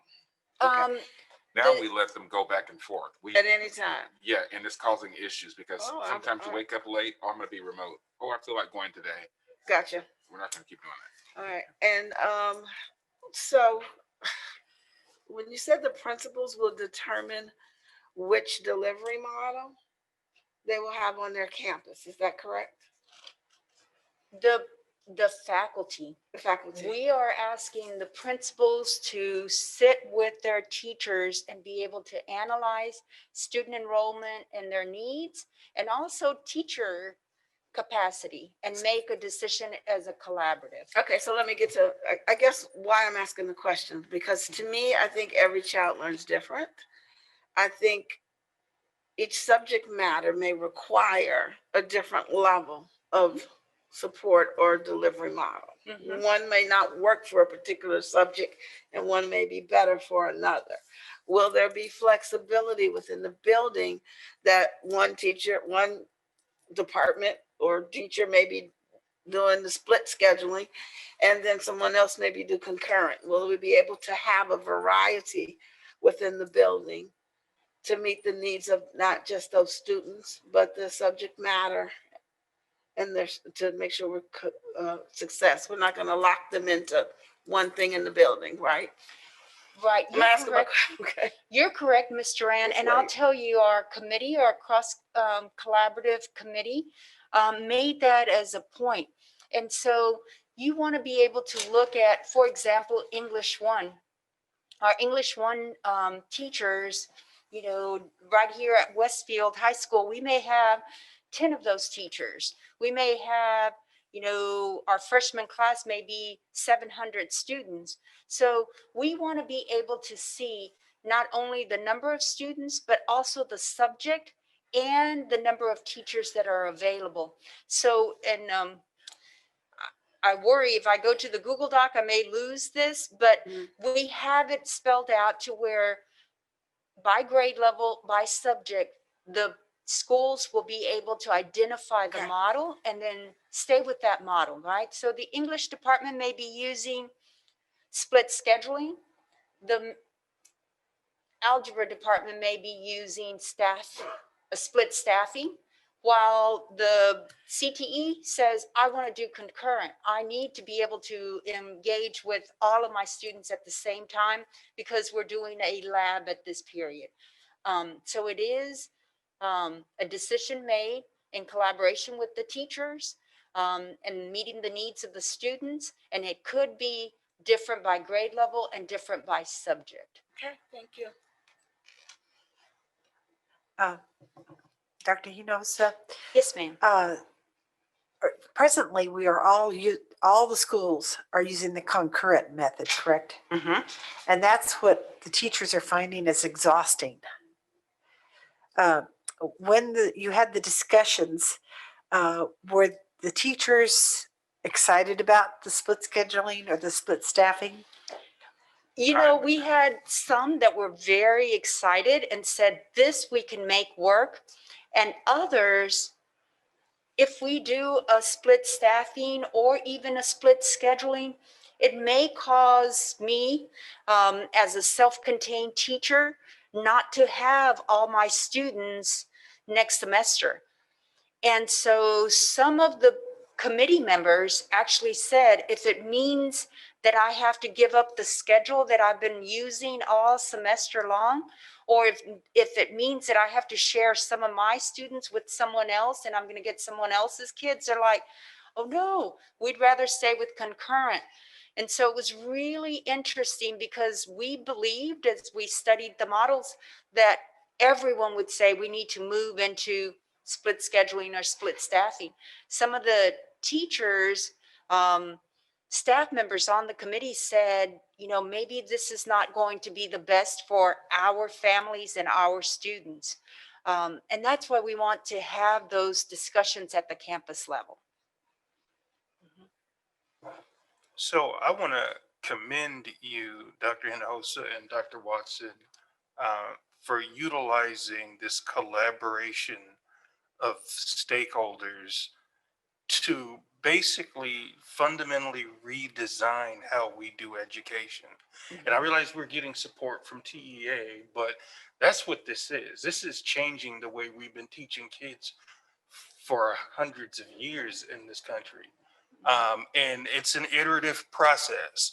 There will be hiccups. I want to counsel patience as we figure out how to do this a completely new way. We're writing the blueprint. And so it is hard work, but I really appreciate what I'm seeing and hearing. Thank you, Mr. Adams, and we appreciate your leadership. And I know as executive leadership, we were talking about this, and as a board priority that you've set for us was engagement, and very clearly you all called out voice. And so this is taking the voice of our teachers, our partners, teacher groups, as well as our administrators. And I'll tell you, working with our students, the superintendent meets with our students were saying the same things that our teachers were saying.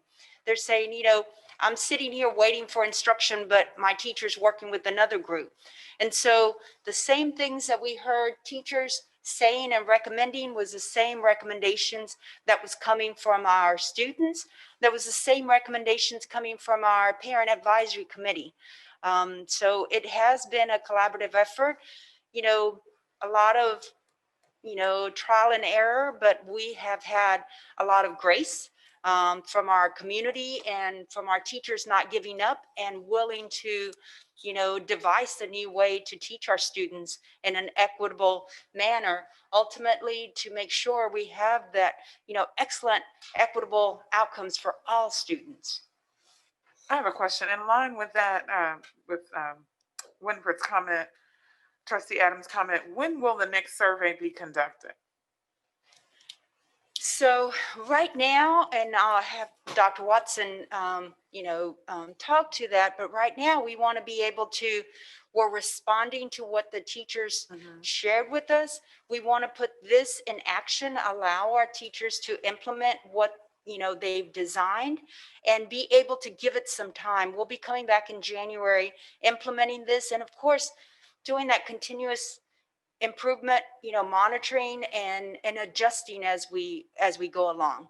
But for now, we want to be able to respond to what they've told us and implement what they've told us to do. Okay, and in reference to targeted deep cleaning, you mentioned that, define that, and how is that taking place? What does that look like? This is the work that operations does, and I have to tell you, Ms. Hodges, I haven't been in the building to see that, but I do know that they have, I know if Chief Miranda was here, he'd give us the names of all of the equipment. Oh, there he is. There you I'd go. be happy to weigh in on that. Sure. Yeah, so the deep cleaning is it's above and beyond what you normally see in the school district in terms of, the floors and the dusting. We're sanitizing. That deep cleaning happens on over Thanksgiving break. And it's also happening on Saturdays. We're bringing in crews of teams to clean campuses on Saturdays now.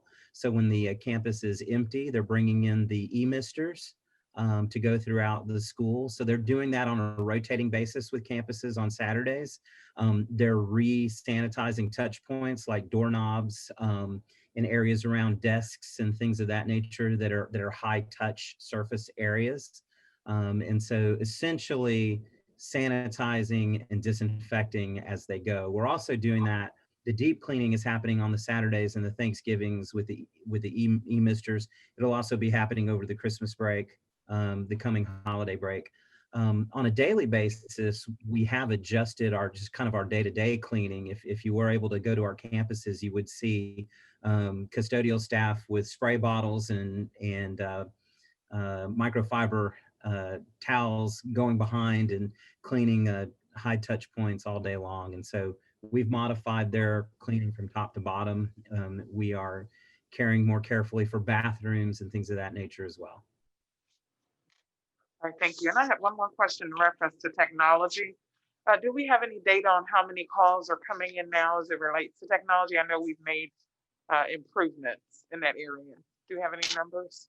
I don't have recent numbers. I can get those recent numbers. And part of not having recent numbers is probably a good thing. We were hearing our numbers on a daily basis when they were very high, but as things began to level out, we weren't getting the numbers on a daily basis anymore, but I can definitely get you some new numbers on what the call-ins look like.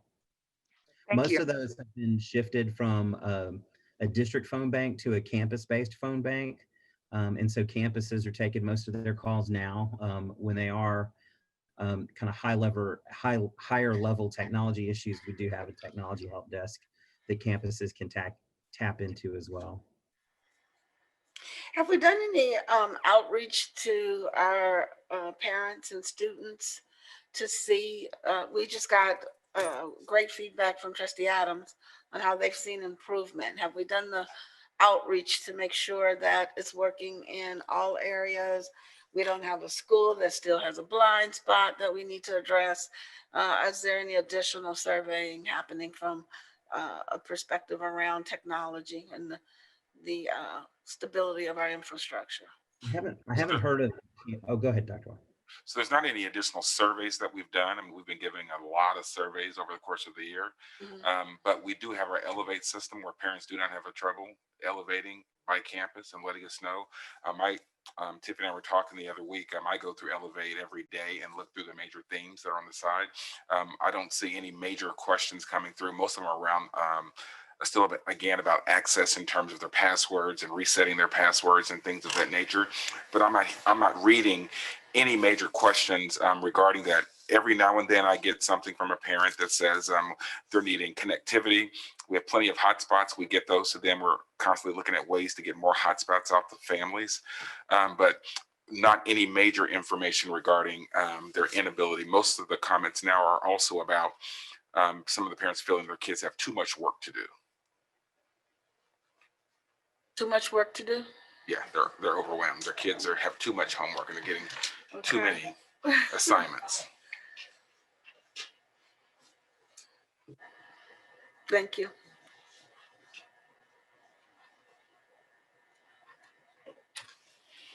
Thank you, Ms. Newhouse. That concludes my presentation.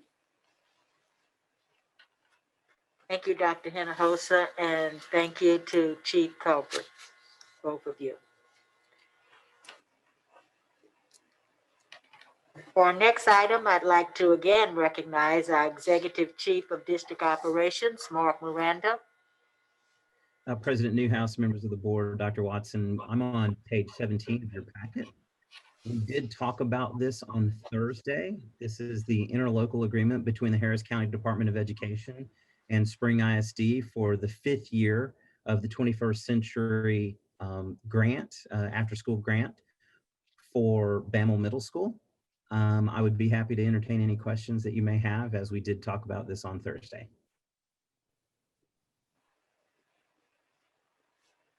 Do we have any questions? I think we were all quite pleased with receiving this grant, so we're excited about it and looking forward to it. So I will now entertain a motion that the Board of Trustees approve the interlocal contract between Harris County Department of Education and Spring Independent School District's 21st Century Cycle 9-year 5 grant as presented by the administration. Madam President, I move the Board of Trustees approve the interlocal contract between Harris County Department of Education and Spring Independent School District 21st Century Cycle 9 Year 5 grant as presented by the administration. Do I have a second? Second.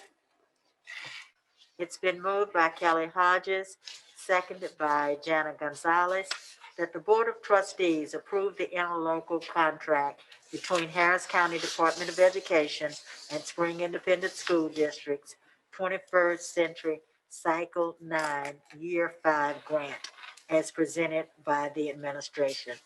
Is there any discussion? Yeah, Madam President, I will need to abstain from this vote because of my employment relationship with HCD. That is understandable, Mr. Adams. Your employer is the Harris County Department of Education, so we appreciate your abstention here. But for the rest of us, all of those in favor, please raise your right hand. Thank you. And we have one abstention. The motion carries unanimously.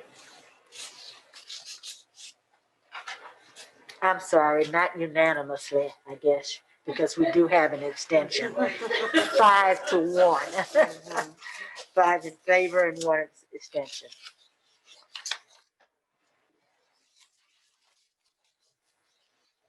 Thank you. So our next item is the consent agenda. As we state, the board reviews all items on the consent agenda during the work session on Thursday night. Presentations, questions, and all discussion on the consent agenda takes place at that time. So I would like to move that the Board of Trustees approve and adopt all items listed on the consent agenda. Madam President, I move that the Board of Trustees approve and adopt all of the items listed on the consent agenda. Do we have a second? Second. It's been moved by Deborah Jensen, seconded by Winfred Adams, that the Board of Trustees approve and adopt all of the items listed on the consent agenda. Is there any discussion?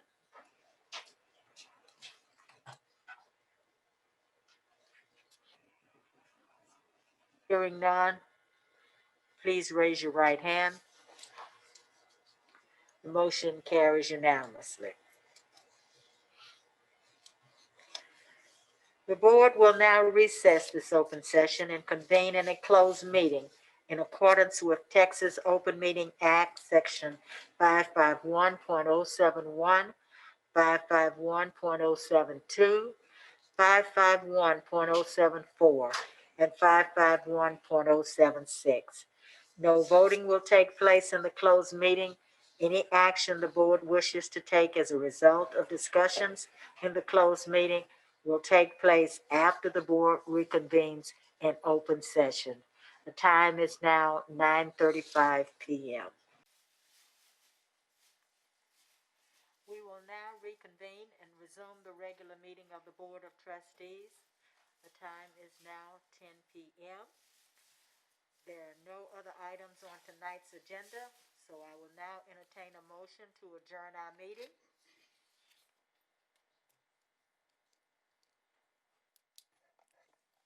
Madam President, I move we adjourn.